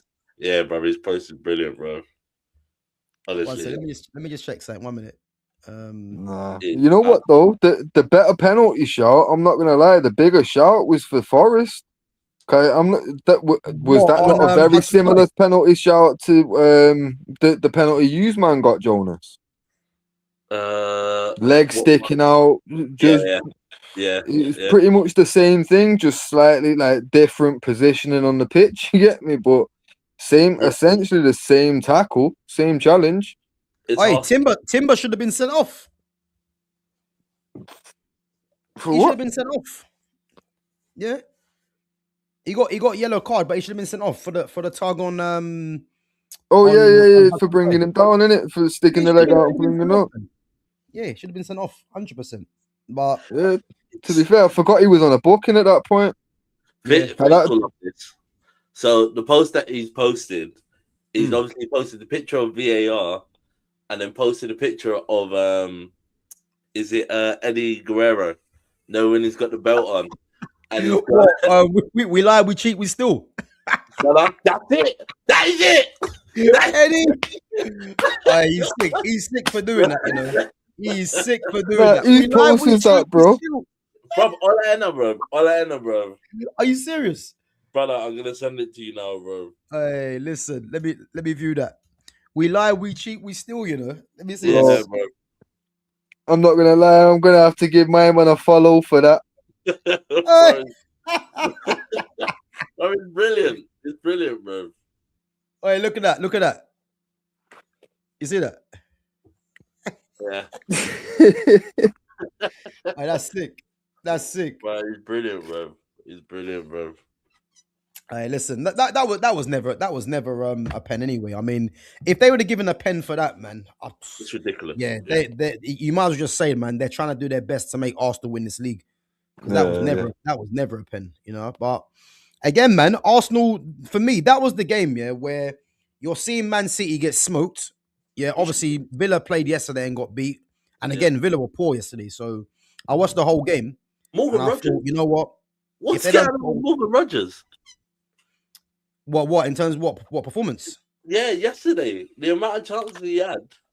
Yeah, he wasn't great yesterday, but you know what? I think for what he's done for them so far this season, you're allowed to have an off day in it because he single-handedly won them games. So you're allowed to have an off day. But yeah, they were poor, man. And the goal by Tiano Barry, what a finish! That finish was sick. I'm not gonna lie. Yeah, but you know what? You see Martinez, he's a good keeper, but for some reason, he does some dumb shit. That save was going wide. Yeah, it's that eccentric behavior in it. Is Barthez like? Yeah, he's got that in him. Like, just does some nonsense. But the shot from McNeil was going wide, and it's like not only did he fumble it, but he put it back into the area where.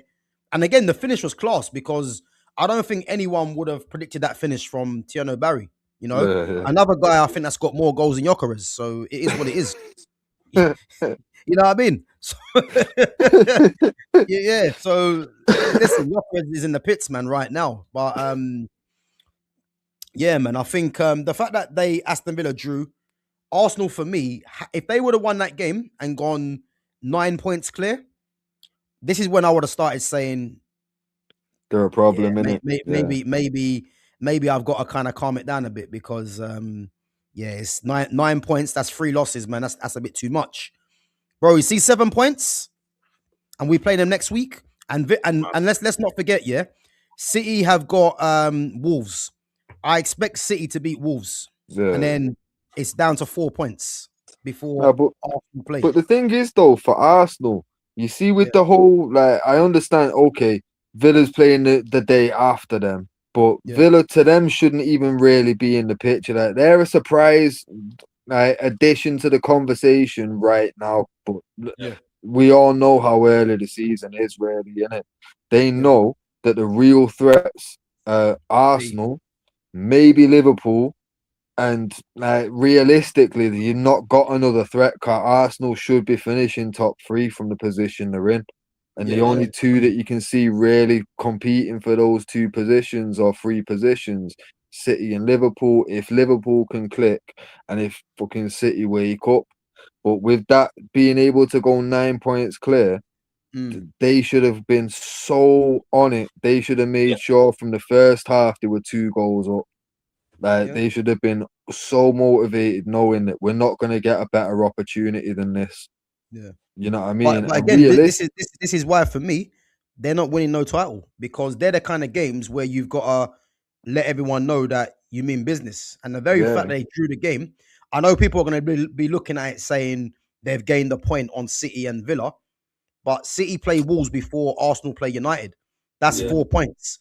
If we go and beat Arsenal, City's next game, they win that because Arsenal have got Leeds away and they've got Brentford away, I think, as well. Yeah. Leeds won't be easy. And I see them dropping points in them games, and all of a sudden, that margin is wiped out. Like the fans might be delusional, but the management, the coaching, and the players have got to know we've got a fucking real fight on our hands here. We've still got every competition to play in. Squad rotation is a must. We've got to get the rotation right every time. And now we've got the expectations of everyone waiting for us to bottle it. You know what I mean? After seeing City go fucking 2-0 down to us, they should have seen it as, well, first things first, we need to basically put the rest of the league on notice here. We have to let everyone know we're here. We're going to be hard to take out of this top spot. Yeah. And also knowing that we've just had the game of a decade for our club. They needed to fucking do damage to Forest to make us come back down to reality that, we might have just 2-0'd City, but do you see what Arsenal just did to Forest at Forest? Yeah. It's psychological, man. But right now, they've got all of United fans and players and probably even the coaching staff thinking we can get something here. Yeah. You know what I mean? But bro, just quickly again, what you need to realize as well, is that City has still got to play Arsenal at home. So technically, they'll be looking at that game as 3 points. So we can kind of just say, look, 3 points, let's wipe that off. So I'm looking at it right now that Arsenal are 4 points ahead. That's how I'm looking at it. Because I think City beat them at home. Because we know City, when they've got to win a game, no matter how bad they are, they get the job done. Yeah. And then basically, if we can hold them to a draw, suddenly we're now fucking splitting their lead in half, bro. They've got 2 points then. Yep. It's a dangerous game that they're playing. They should have gone out ready to show the rest of the league what they will do, for the rest of this season. They should have put a real mark of intent down. The fact that they didn't, it gives everyone now that little smell of blood where it's like, are they starting to bottle it? Is this where it starts? You know what I mean? Have they started crumbling now? They've not made it easy for themselves anyway. If they can end up making something out of this season, credit to them, because they're definitely choosing to do it the hard way. Yeah, I agree, man. I agree, and this is why I'm not gonna be here saying that Arsenal winning this league title, because we've heard this all before, man. And the very catch us if you can. Oh, okay, but the very fact that they didn't win that game. I know it might seem like nothing to some fans, but they're going to find that very soon. Yeah, very soon. That them not beating Forest, will come to bite them, regardless of them gaining an extra point, because City still have to play them. It'll be different if City didn't have to play them, but I believe City play them at home, and Pep will set up in a way to get a result. And the thing with Arsenal as well, Arsenal are not going to be brave enough to go to City and beat them, and that's going to be their downfall, because they're going to be thinking, if they're still on top ahead of City in that game, they're going to be trying to sit in and soak up the pressure and hit City on the counter-attack. And I think this is where, again, they're going to come unstuck. And I know you guys have seen Declan Rice, his post-match, post-match, after the game, the comments he said. Have you guys seen it? I haven't seen it. What did he say? So no, he goes, it's a massive talking point. So what he done is obviously you can lip read it, He said something along the lines of something about fucking always the same fucking shit, fucking all the same, always the same thing or something like that. So what he's trying to say is that his team are always or Arteta, they're always fucking it up in every game. That's more or less what he was saying. Yeah, Clockenders. If you know what he said, man, put it in the chat. I know full well you know what he said. Yeah, but he goes, yes, yeah. Look, so he goes every fucking time. So basically, people think he's talking about the officials. Yeah, he's talking about Arteta and the team because he knows, just like what we're saying now, that was a massive opportunity missed, and that's why he said every fucking time. So again, Declan Rice knows, man. It would make more sense that it's aimed at that situation than it is at officials, because he's a proper professional. He's not going to be like that towards refs and that. You know what I mean? Yeah. I wouldn't put him down as one of those type of. You know what I mean?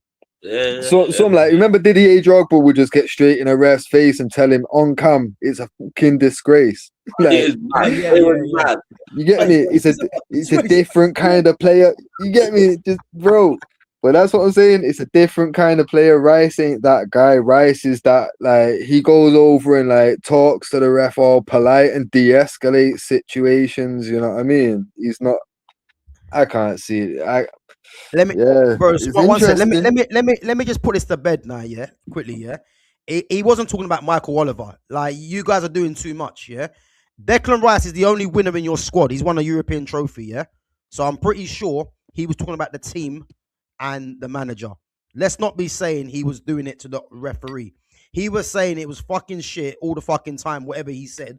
He's talking about his team because he knows, yeah, that was a massive missed opportunity. So everyone should know that was a massive missed opportunity. Everyone that's like, especially if they're involved in football, should know anyway. And if you're following football week in, week out, I don't understand, unless it's your first season you've ever watched. You've got to know better. You know what I mean? Like, for me, I've watched like consistently and followed like at least my team and the closest rivals competitively anyway. Like, watching City as a kid or following City as a kid, why bother? Like, we're in League 2 or something. But fucking, like, you stayed on to watching how things panned out through the season and that. And like, yo, I understand, like, when it's as close as this season's been, it can go all the way down to the final day. Like, don't forget 99 season, it come down to we had to win that. You know what I mean? City's first ever title. Like, if they'd have drawn, that title was coming to us. They had to win. You know what I mean? And I can see. I remember watching that, man. I'll tell you now, I was crushed. Yo, crushed, bro, crushed. But same way, you gotta take the lows when they come. Same way, like, bro, when that 99 season hit, when them 3 whistles went on them 3 different games, it was like, what, span of 5 days or something, bro. Still to this day, bro, I never even got a day off school when I was ill. I'd be sent into school. My mum would tell me, if I'm sick enough, the teachers will send me home. Yeah, I got a day off the Monday after we won the treble. The hangover was that deep in my household that, yo, no one's leaving. You can stay in bed. It's sweet. You get me, bro? Just checking. Was that a European trophy you're talking about there? Yeah. Oh, one of a few that I've watched us lift in my lifetime, Gav. Cool, man. No worries. So, man. Just checking, just checking. So I watched the video. I don't think as many people can talk about a European trophy in this chat. So I watched the video of Declan Rice, and he's clapping the fans, and he goes, it's fucking ridiculous. He goes, we're fucking shit. Like, you know, yeah. He's probably referring to the team and Arteta. He knows Arteta's a fool, man. Like, don't be fooled, man. Don't be fooled. Listen, absolutely frustrated. You know what I mean? Yeah, if you're clapping at the fans when you're saying it. Yeah, bro, you're frustrated. Yeah, he don't believe in Arteta, man. Come on, he knows, man. He knows, So Amarim for Arsenal next year. I hope so. I hope so. No. Wait. What are Keep you? on bettering. What are you? A mind reader? Yeah, Keep on listen. bettering. I ain't a mind reader, yeah, but I'm telling you this now. I'm telling you now, you ain't winning no trophy. I promise you that now. I'm hearing people say Arsenal are going to win the Champions League. I mean, how can you win the Champions League when you've never won it before? Like, what are people talking about?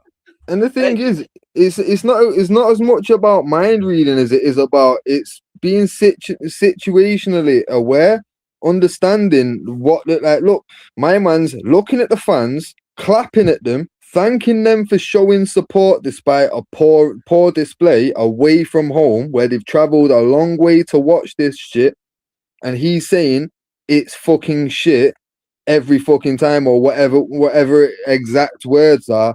It's context. He's disappointed for their sake, and not just their sake, but his own sake. He's frustrated. You know what I mean? Like, why? If he was saying it towards a ref, why would he be clapping the fans? Why would he not be facing towards the officials? Because they all stand together at the end of the game. It's not hard to find them. Yep. You know what I mean?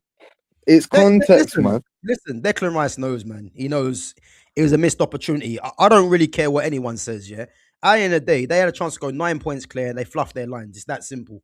Because tell you now, City gonna beat them. We're gonna beat them. Yeah. You got 2 tough games away to Leeds and Brentford. You're dropping points there, and all of a sudden, you're that fan base there. They're in tatters, man. So I'm not gonna lie. Go on, Joe. Go on, Jonas. I won't be surprised if Leeds beat them. Bro, I won't be surprised. And the only thing I was going to say was, for any Arsenal fans that are acting like we still got a point, okay, well, you dropped 2. Let's see how you feel if you lose this league by a point. Let's see how important this game was this weekend, innit? Bro, there'll be tears, man. There'll be tears. I mean, Gyökeres to finish you with a double 2-0 easy. Listen, he couldn't even get away from fucking Murillo when he stumbled. What are you talking about? You know what I mean? How's he going to finish us? He's the worst striker in the league, man. This is what I'm saying. Yo, I was of an age where I can remember celebrating the first Fergie title win, yeah? Bro, I've watched success and watched seasons, you get me? These men, what are acts like, they can throw points away against Forest. Nah, man, you'll learn. You will learn. That's not what league winners do, bro. Like, you can throw points away against 1 or 2 teams. United did it, but you can't consistently do it throughout the season. And I'm seeing a few too many draws. And let's be real, like, there's no real, like, every league winning team, bro, has there not been like lethal attacking options? Like, look at like Chelsea area. They had like Drogba, Lampard, Kalou, Malouda, Joe Cole, Bagsman all over the field. Yeah, Shevchenko, even though he didn't land, considering what they signed, he was an incredible striker. Yeah. You know what I mean? Constant, had Crespo, all kinds of big names, yeah? Look at Arsenal with the Henry, the Wiltards, Ian Wright, Dennis Bergkamps, Robert Perez. You get me? Bro, now look at it now. So you've got Trossard, Martinelli, Saka. Martinelli. You know what I'm saying? Gyökeres, bro, this isn't... You know what I'm saying? Like, these people are getting excited because Martinelli got a hat-trick against Portsmouth. You get me? Let's look at when Liverpool were being successful, yeah? Like dominating. You got Mane, Salah, Firmino. Bro, you've got a lot of quality there, you know what I mean? Look at City dominating. Look at what their attacking forces. The attack is super important. You're not going to win the league defensively. If you want to do that, try and switch nationality to Italian, because that's where that works. In the Prem, consistently it's been attacking football that wins the league, and it's taking that risk. That's what ends up punishing a lot of the smaller teams, because they've got to take the risk and they've got to try and attack to try and maintain like any kind of standing in the league. But is what it is. Like Arsenal want to defend and try and see how long they can just hold a position for. It's not going to pan out well. You know what as well though, yeah. You know where they're going to fall down, yeah. I think give it the next couple of games. I think they're going to start falling down with injuries. No.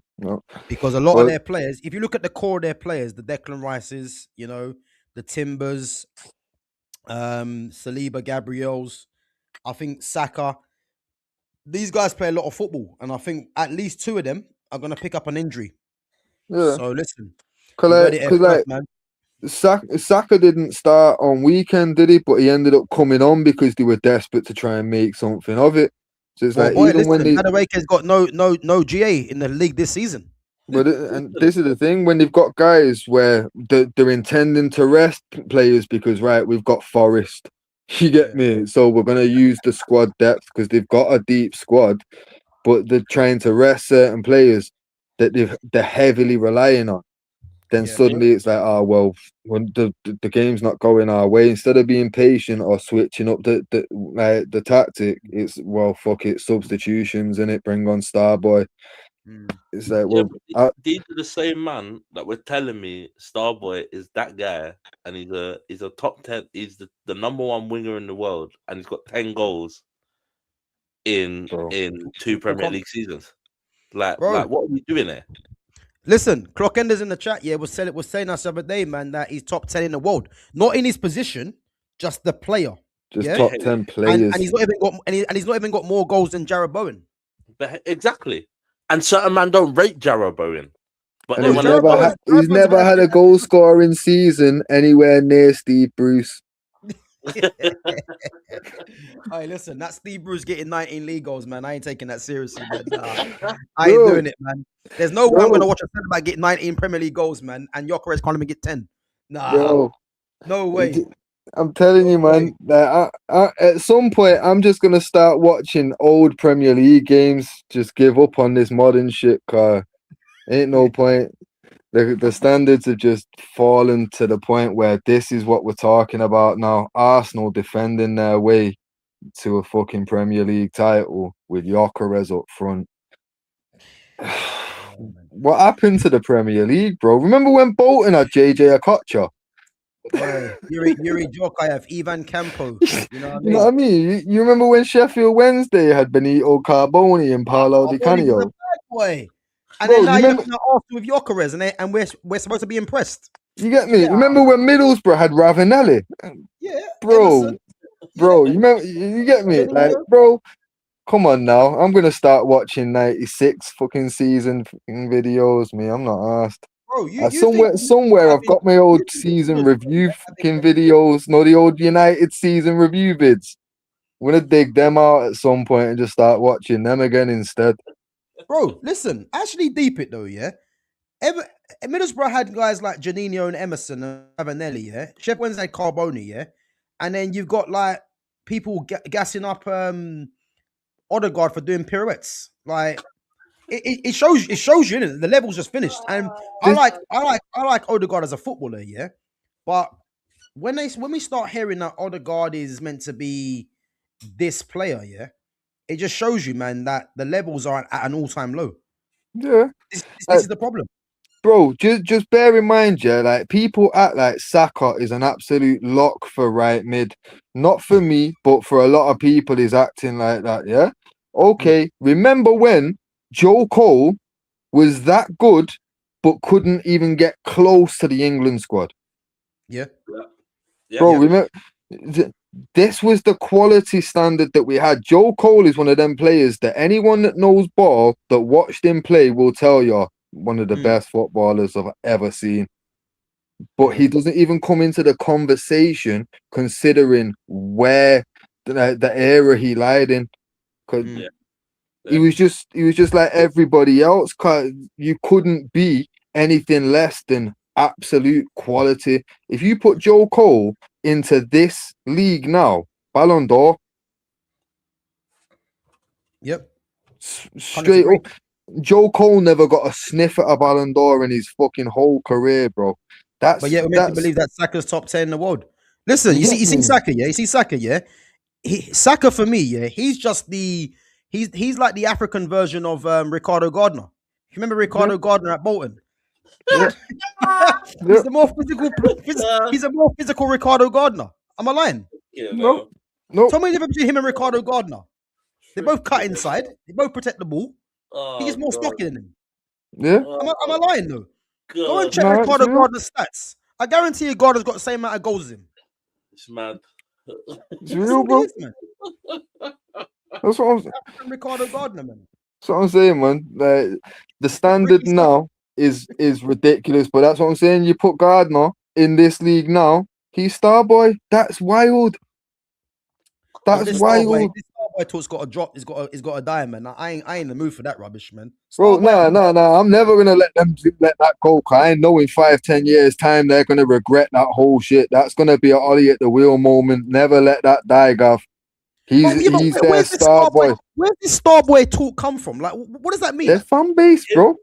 They just started calling him star boy. I don't even know, bro. Like, yeah, but if you're a star, shouldn't you be winning Champions League football? No trophies.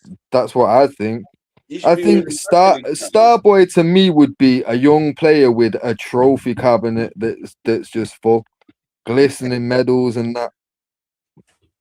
Not just a few FA Cup medals. Hey, a bit like Harvey Elliott. Hey, listen. My man's a high top Ricardo Gardner, man. That's what he is now. That's it, man. Let's move on. I ain't got time to talk about Saka. You know what I mean? Big up Lumi Rain says, Gav, how many years do you think Arsenal will dominate English football for? When will it start? When will it start, Lumi? Let me know when it starts and I'll give you an answer. Wait, you last won a trophy when? Was it 2003? No, well, they won an FA Cup under. The only thing I can tell you, the only stat I can tell you that's 100% true. That one Arteta's team. So 2003 it was, yeah. We're in 2026 now, so just double that again, and maybe you might have a chance. You know what I mean? Because this whole domination of English football, I don't know where it's come from. You can't even win a single trophy, but yet you're going to dominate football. To be fair, they have won a single trophy. It's just a shame that they've only won it 5 times in the last 24 years or something. It's crazy. Yeah. What was the stat? Remember the stat? Since 2004, since the last league title, they've only won 5 FA Cups. Remember, there was 75 trophies between 4 clubs within that same space of time that are meant to be their rivals. It's just mad. Hey, remember last week here we totaled up all the tally of all the Chelsea, United, Liverpool, and City trophies, yeah, compared to Arsenal. Yeah, so that's what we got to say, man. So I'm saying, yo, I can't wait. Lumi, please tell me you're jumping on this stream for the match. You ain't got a reason not to. Hey, I'll make it better now. Yeah, she probably won't jump on. You know why? Because I think she knows deep down, yeah, there's gonna be something cooking for her team, man. I'm telling you that now, man. I'm telling you now. I'm confident we're winning this game. We're winning this game. To be fair, yo, I'm already feeling it. I'm not gonna lie. Seeing how poor they were against Forest, and knowing, you know what, we're gonna go into this Arsenal match thinking, fuck this. we are better than we've been portrayed. Let's show everybody this is the chance. Consistency. Let's do it. That brother might be getting a haircut eventually, bro. Yeah. That brother can get a haircut by early Feb if he's lucky. I don't know. Listen, I ain't jumping the gun too quick, man. You know what I mean? Let's beat them clowns, man, and I'll start taking it more seriously. But I'll tell you now, you see Lissandro, play him. You know what to play him, yeah? He's gonna rough up Yokeres. Yeah. He'll rough up Yokeres if Yokeres starts anyway. Mr. Hairflix. Who's that? Mr. Hairflix, my hair's not in place. If Arteta's got brains, yeah, he'll be doing the hair flicks from the bench. You know what I mean? If he's got brains. What trophy are Man United going for this season? We're going for the Arsenal trophy. Let's move on. You know what I mean? Let's move on from that one. We are now one. What's this? Listen, Lumi, I ain't got time for that one, man. Let's move on. Yeah, look, Gabriel Jesus to Xerxes. Xerxes all day long, man. Oh, don't be hating on my baller, man. He's a top player. Can't even spell his name right either. Are these man forgetting what Xerxes did to them, man? They don't care about it though. That's the problem.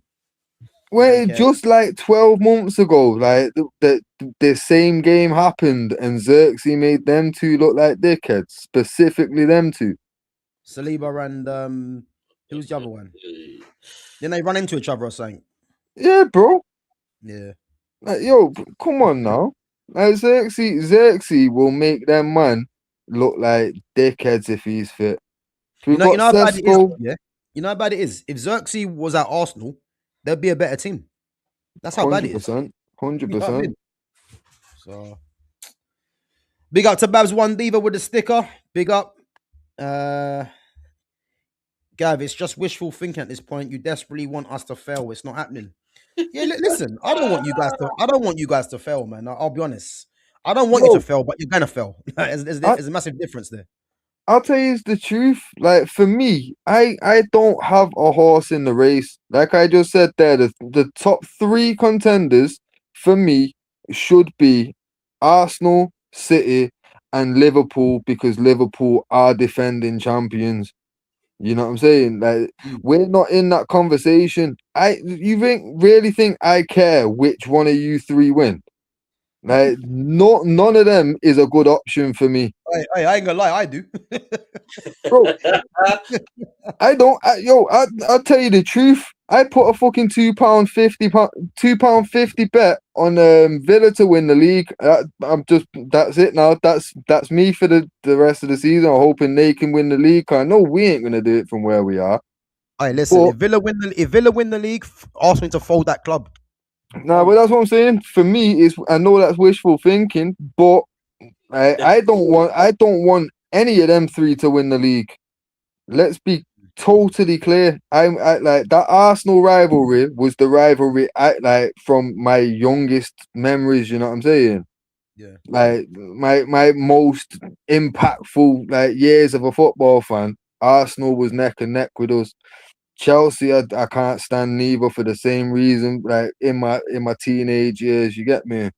Yeah. Obviously, City and Liverpool are just they're inbred through the old football chants and Leeds and that. Like I can't stand any of them, but that's through like basically like conditioning. You get me? Like the being in the stadium hearing the chants over and over, because you never really come up against like. Leeds got relegated when I was like in 12, 13 or something, so I never came back up against Leeds for time. City were never there when I was a kid, and Liverpool were never really a threat at any point until we weren't a threat anymore.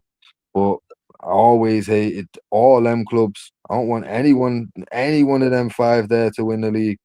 Someone's gonna do it though, but fuck you's all in it. I don't care who it is.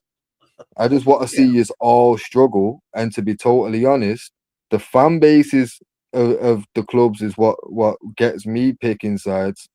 I don't want to see Arsenal win more than anything else, just for the fact that the fan base is deluded, thinking that this is good football and this is what it should be to win the league. Like, yeah, but I suppose, man, what you got to realize, yeah, them guys have been starved for how long, man? So they'll think anything's good. You know what I mean? Let them have their time, man. They're top of the league, top of the Champions League, you know. But when it all comes crashing down, you know, this is what I've got to say to you, man. Gav, we've been going through hard times, yeah, but we're not lowering our standards and expectations of our club. We're still expecting certain things. Yeah. These man, it's like, bro, bear in mind, this same fan base screamed Wenger out. That's the same kind of blasphemy as us demanding Fergie out. You know what I'm saying? I hear it. And now they've got the nerve to try and act like this is the way the league should be won. Like, get the fuck out of here, bro. It's the fan base that makes me dislike like Arsenal more than anything currently. Like, you really think it's not even that? It's the matter of the fact is you had Wenger doing what he did for so long with no fucking money. Yeah, with the restrictions he had over his head, and let's be clear, the fan base knew exactly what was going on as well, Yeah, of course they and do. they still was like, "Nah, Wenger out," taking the piss, mate. Like that alone irritated me. Kind of like as a rival, I thought that was disgusting. You get me? Like the only comparison I could put that to is imagine if we started doing that to Fergie. Yeah. That's ridiculous. The fan channel that started all that stuff up properly. Like I'm telling you now, if I'd have tried to set up a fan channel outside Old Trafford saying Fergie out at the same time after match days, bro, I'd have needed a hospital trip. There's no way I'm getting out of there unscathed. You know what I mean? Yeah. Absolute joke, bro. It said a lot to me about the fan base and then the delusion over the last couple of years when it's like you say, they've won nothing, 5 FA Cups since the last league. And through that time, they've shown the true colours with the most successful, legendary manager that they've ever had. And now they can come with this Arteta's God, like, no, behave. It Bro, but the can't be. reality is, This is why we don't want Arsenal to win. Nothing to do with the actual club. It's the fan base. Yeah. Most of yous are disgusting. Some of yous but are actually cool. The thing is though, Fitz, the chances are, the fans that love Arteta, they must be between 12 and 17. That's the reality. Yeah, they've got to be youngsters, innit? Bro, any person with a logical mind, will know that this Arteta, how he's still in charge. The guy's on his 7th season, spent over £1 billion, and what's he got to show for it? An FA Cup without his team. How can you defend that? And then you'll have fans saying that you'll have fans saying, oh, but he got us to second, second to trophy. No. What you'll have them saying is, did you not see us destroy Real Madrid? That's what you'll have. Yeah. And like for me personally, like you say, you got all this nonsense about but Arteta's this and Arteta's that. Big man, if you have any sense or any loyalty to your club, you would be like, as much like you think Slot could come here, win the Premier League in his first season and go 7 seasons without winning. Them man are ready to get rid of him now. Them man are ready to get rid of him now. Yeah, standards. You know, but again, this is the same fan base that when Declan Rice scored them 2 free kicks against Real Madrid, you had them call him the best player in the world. So this is what they do, innit? Like we're just used to it now. Like them guys are just not well, man, because the whole Arteta in, the whole Declan Rice, Bukayo Saka. Listen, they're top of the league, man. So let them have their time. But I just want to see what they say at the end of the season, because I'm saying it now, when there's no trophies, all this chat that these lot have in the chat, the Loomies, the Mamba, Clock Enders, please come with that energy. Please come with that energy, because I'm saying it now, it's gonna be great, man. Because I'm telling you now, you guys don't win this season. I've seen too much of Arsenal to know that yes, they are getting a bit lucky, but when you're relying on set pieces for the majority of your goals, like you're not winning no league title for that. They're not going to be a come end of the season. The reason they're not going to be a end of the season is because it's going to be like, you remember in Marvel Avengers when Thanos does a little click, them man are disappearing, bro. Them man are not going to be here, bro. You know what I mean? They're going to disappear and be like, oh yeah, we got next season. We finished wherever we finished. We got Champions League football. We got under a rock, man. That's what it'll be. Yeah. Do you know what I mean? Yeah, trust me. Let me get onto some of these chats before we wrap it up, though. Yeah. So Southampton and Latis. Let's see what these lot are saying. Guys, big up each and every time. Make sure you smash the like button and make sure you sub to the channel as well. And make sure you share the channel on all your platforms, on all your social media platforms. And guys, make sure you make sure you follow Fitz and Jonas, obviously on their socials as well, which is in the description. So let's just go through some of your comments. Do you think Palace are fucked? Glasner is gone, Guehi is gone, and Mateta is gone. Yeah, man. I think as we spoke about earlier, their team's been ripped apart, man. You think of Elise, then Eze, now Guehi, Mateta's going Juventus. and now obviously Glasner's come out saying he wants to go as well. So it's a shame, man. But it's a shame, but these things happen, unfortunately, you know. But is what it is. Gav, scan my players on FM26. You will see how talented they are. Big up Lumi, yeah. I don't know, man. I don't know.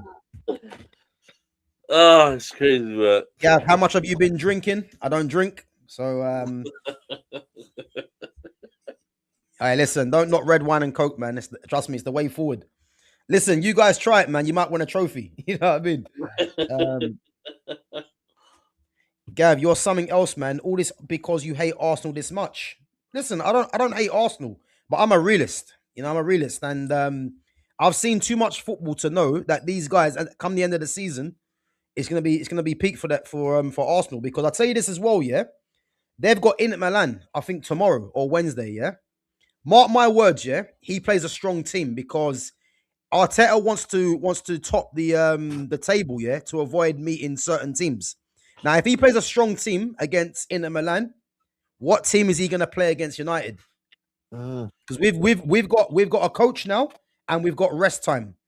So again, that's what I'm saying. They've got to get the balance right. Yeah, yeah. That's what I said earlier, man. Madueke that's got no GA in the league this season.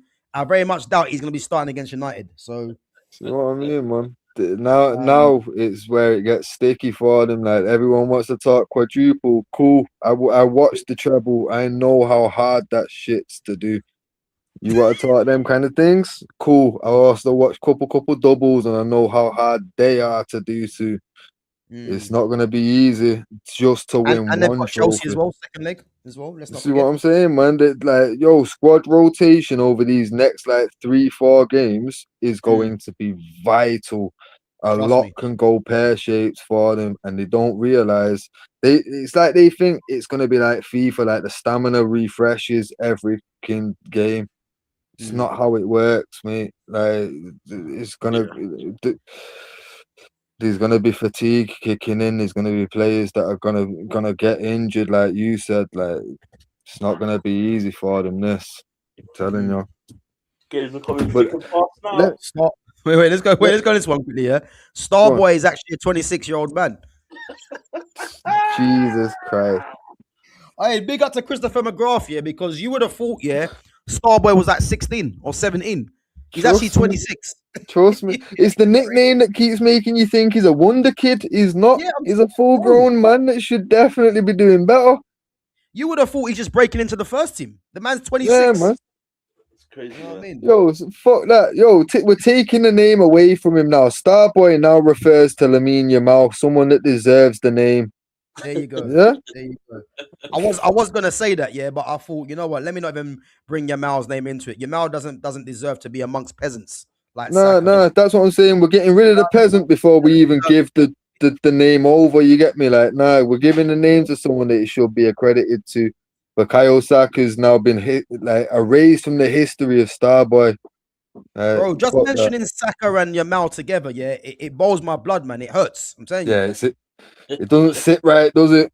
Oh, it doesn't sit right, man. Like, if you're gonna say, you know, Saka and I don't know, Anthony Alanga or Harvey Barnes, you know, or Jacob Murphy, then to be fair though, I like Alanga. Don't say that. I like Alanga.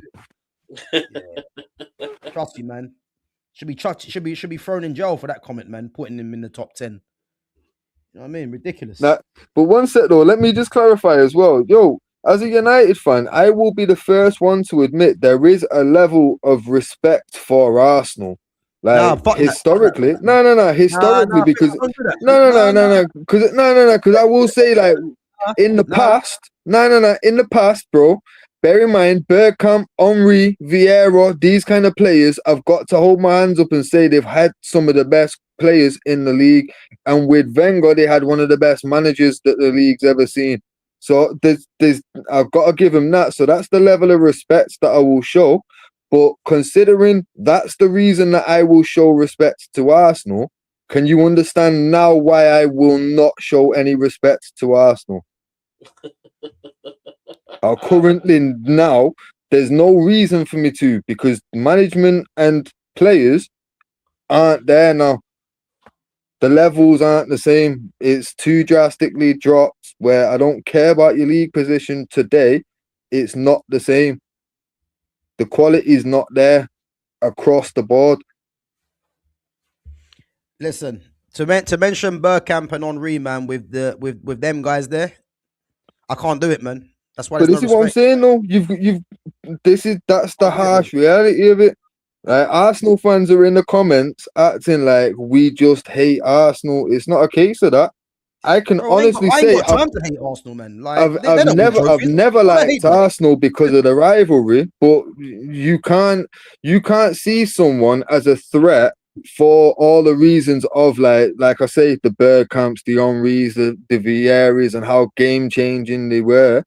Like, bro, you have to show a level of respect to that kind of level and quality. You know what I mean? But at the same time, when you look at what they are now, it's other than the badge and the colours on the shirt, what's the same?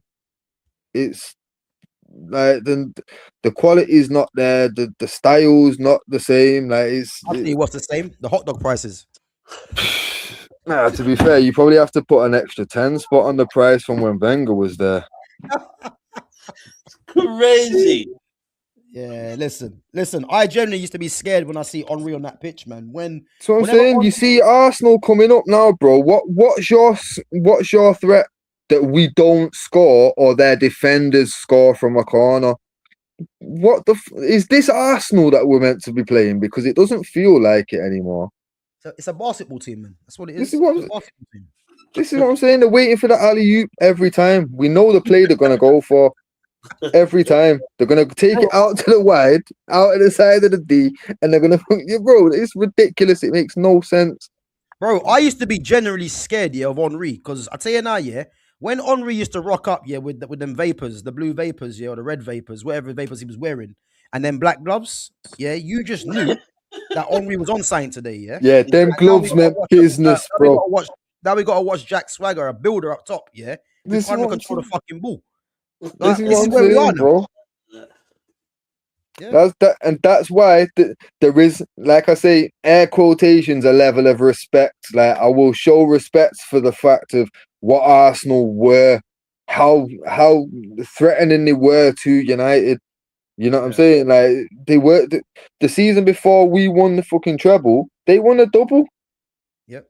You know what I mean? And the season before that, we did the double. Well, we technically 2 seasons before that we did the double. You get me? Like, so it's like we did 2 doubles, then they did a double, then we did a treble. You've got to respect Arsenal for being in that and making that what it was. So you've got to respect the manager and the players that were there at that time. But anything beyond that, the respect's just continuously gets lost when you start going down the line. It's like, look at how they treated Wenger, knowing what he was having to deal with, knowing the restrictions. Look at where they are now. Look at the fact of what they did to Wenger and how much time they've given Arteta and how many allowances they make. Like I say, now there's a reason why, before anything else, I don't want Arsenal to win the league, because the fans don't deserve it. Look at what, you know what I mean? Look at how far you've let your club decline. Look at what you did all the way to here. Why should any other neutral fan that's not in the title race be really rooting for Arsenal? Yeah. Because they feel sorry for them. So that's why. I don't feel sorry for them, because why should I feel sorry for fans that don't deserve it? You know what I mean? There was a period where despite hating Liverpool, I felt sorry for Liverpool. I felt sorry for CBG. That year when he slipped, like, I was giving everyone grief, but that was hard to watch, bro. It made me cringe. I'm not gonna lie, bro. Hey, you know what? You know who I feel sorry for? I feel sorry for Wenger. Wenger didn't get sacked for this. Yeah. That's what I'm saying. For long ball merchant. He didn't this get is sacked what I'm for saying. If Wenger got sacked and they were playing good ball, had star players there, quality, I'd rate it. But look at where they are and everything they did along the way. Why should I as someone that's following a team that's not in the title race, be hopeful that yous can win it above my other rivals. They've got no reason to. You know what I mean? I put yous on the same level as City. No reason for them. They're cheating bastards. If anything, I hope that Liverpool somehow make a resurgence, and they're our longest standing rivals, really. Yeah. So it's one of them. It's not really the club that it's the fans and the way that the fans have impacted and how they've got to where they are that I dislike. Yeah, I hear it, man. Right, let's get through some of these comments, man, before we wrap it up. Gav, proof you don't hate Arsenal by saying Rice is world class. It depends what's the parameters for world class, because I just think Declan Rice is a box of energy. You know what I mean? Is that world class? Not for me. So yeah, he's I mean, put it this way, yeah. Moises Caicedo, Pedri, Vitinha, Frankie de Jong. I'm trying to think what else there is. Kante, Camavinga. They're world class to me. I can't put Declan Rice in there. I think Declan Rice, you know, is the Declan Rice to me, as I said, man, he works hard, which is why the fans love him. You know, to be fair, defensively he's very good, but I mean, what's the parameters for being world class? That's what I like. That's what I need to know. So just based on that, man, he's not world class for me. Saka or Mbuemo. So as a footballer, I'd probably say Saka. But if you want numbers, I'd say Mbuemo. You know what I mean? But it's just, you know what I mean? I don't really rate both players like that. You know, I just think they're both good players. But when people start saying world class for this player or this player's one of the best, not for me. You know, the world class left-footed right wingers for me are the likes of Elise, Yamal, Ryan Cherky. You know, players like that. So, Jay, one for you, man. Jonas, is Arteta the league's most likable manager? The most likable manager? I've never heard of it. Boy. We'll move on. Yeah, and didn't even dignify it with a response. Oh. Hey, good answer. I was gonna say the same thing. We'll move on. We'll move on. No, what's this? Wanyeri or Ahmed? Dignify it. From a man that complains about footballs, complains about everything else except managing his fucking team. We'll move on. Hey, Wanyeri or Ahmed? I mean, I like Wanyeri, but Wanyeri's not even playing. What right does Wanyeri have to be in the conversation with Ahmed? That's like saying Gyökeres or R9. Wanyeri's not even playing. So what are we doing there? That's what I'm saying. That's what I'm saying. It's crazy. It's crazy. But anyway, listen, we've had our fun. Yeah, listen, I'm looking forward to this game. Is it 12:30 Saturday? I'm not too sure what time kickoff is. Yeah, I'll check it, man. I'll check it. But you man, all good for Saturday though, yeah? On the watch along. Yeah, 100%. I'm here. All right, cool, man. Yeah, I'll send you that over the link anyway. Guys, listen, we're gonna be obviously doing the watch along on Saturday, Man United Arsenal. So I got Fitz, I got Jonas coming on. I'm gonna have Owen coming on as well from B2R Sport. And again, if there's any Arsenal fans that want to jump on the stream, it's at Sunday. 4:30. Sunday, 4:30. Yeah, Sunday. Okay, even better then, man. Man can wake up nice, just relax for the whole day, and then get ready for the game. Okay, even better. So, but yeah, guys, if there's any Arsenal fans that want to jump on the stream, the live watch along, listen, let me know, and obviously I can send you over the link. But it's gonna be a good game, man. Regardless, you know. Lumi, Waka, Mamba, I'm looking at you, man, directly. You know. Yeah.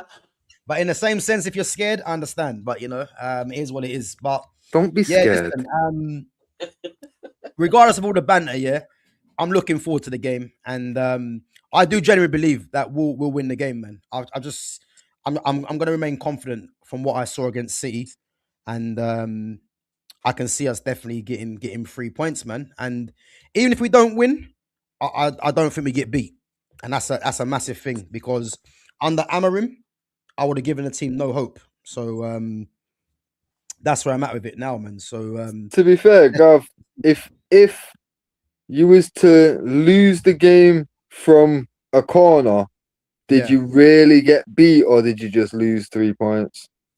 Boy, I'll be saying that.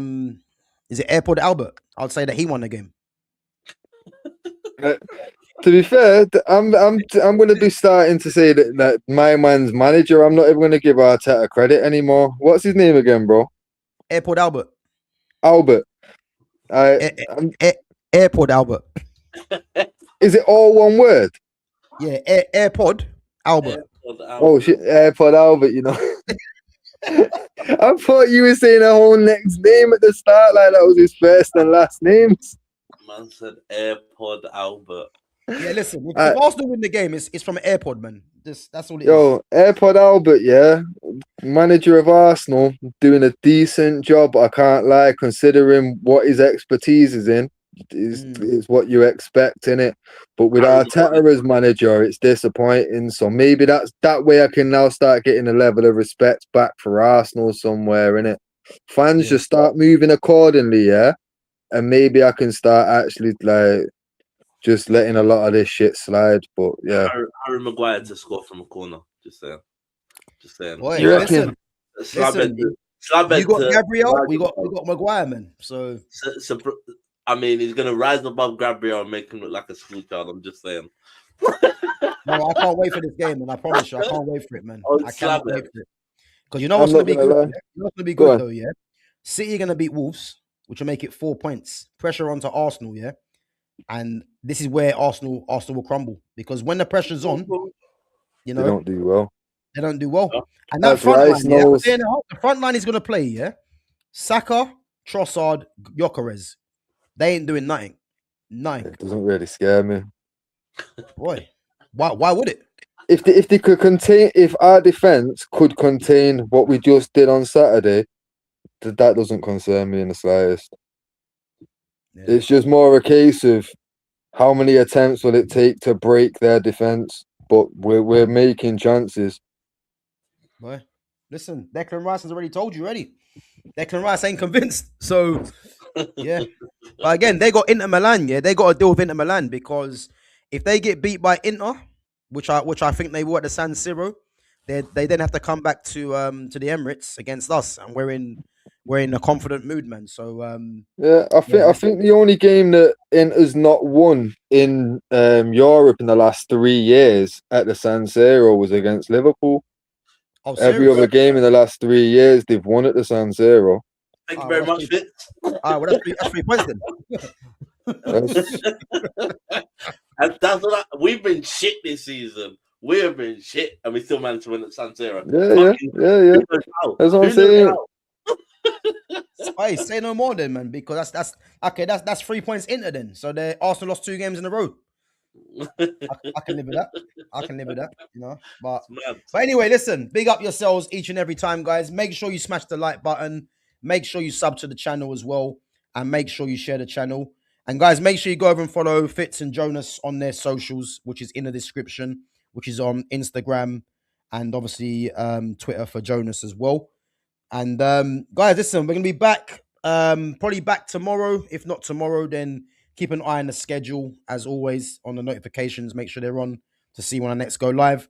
But yeah, we're definitely gonna be back on Saturday, 4:30, or slightly before that, actually, about 4 o'clock, to do the build up to the game. And as I said, listen, I'm confident, and I'm expecting nothing less than a point minimum against Arsenal.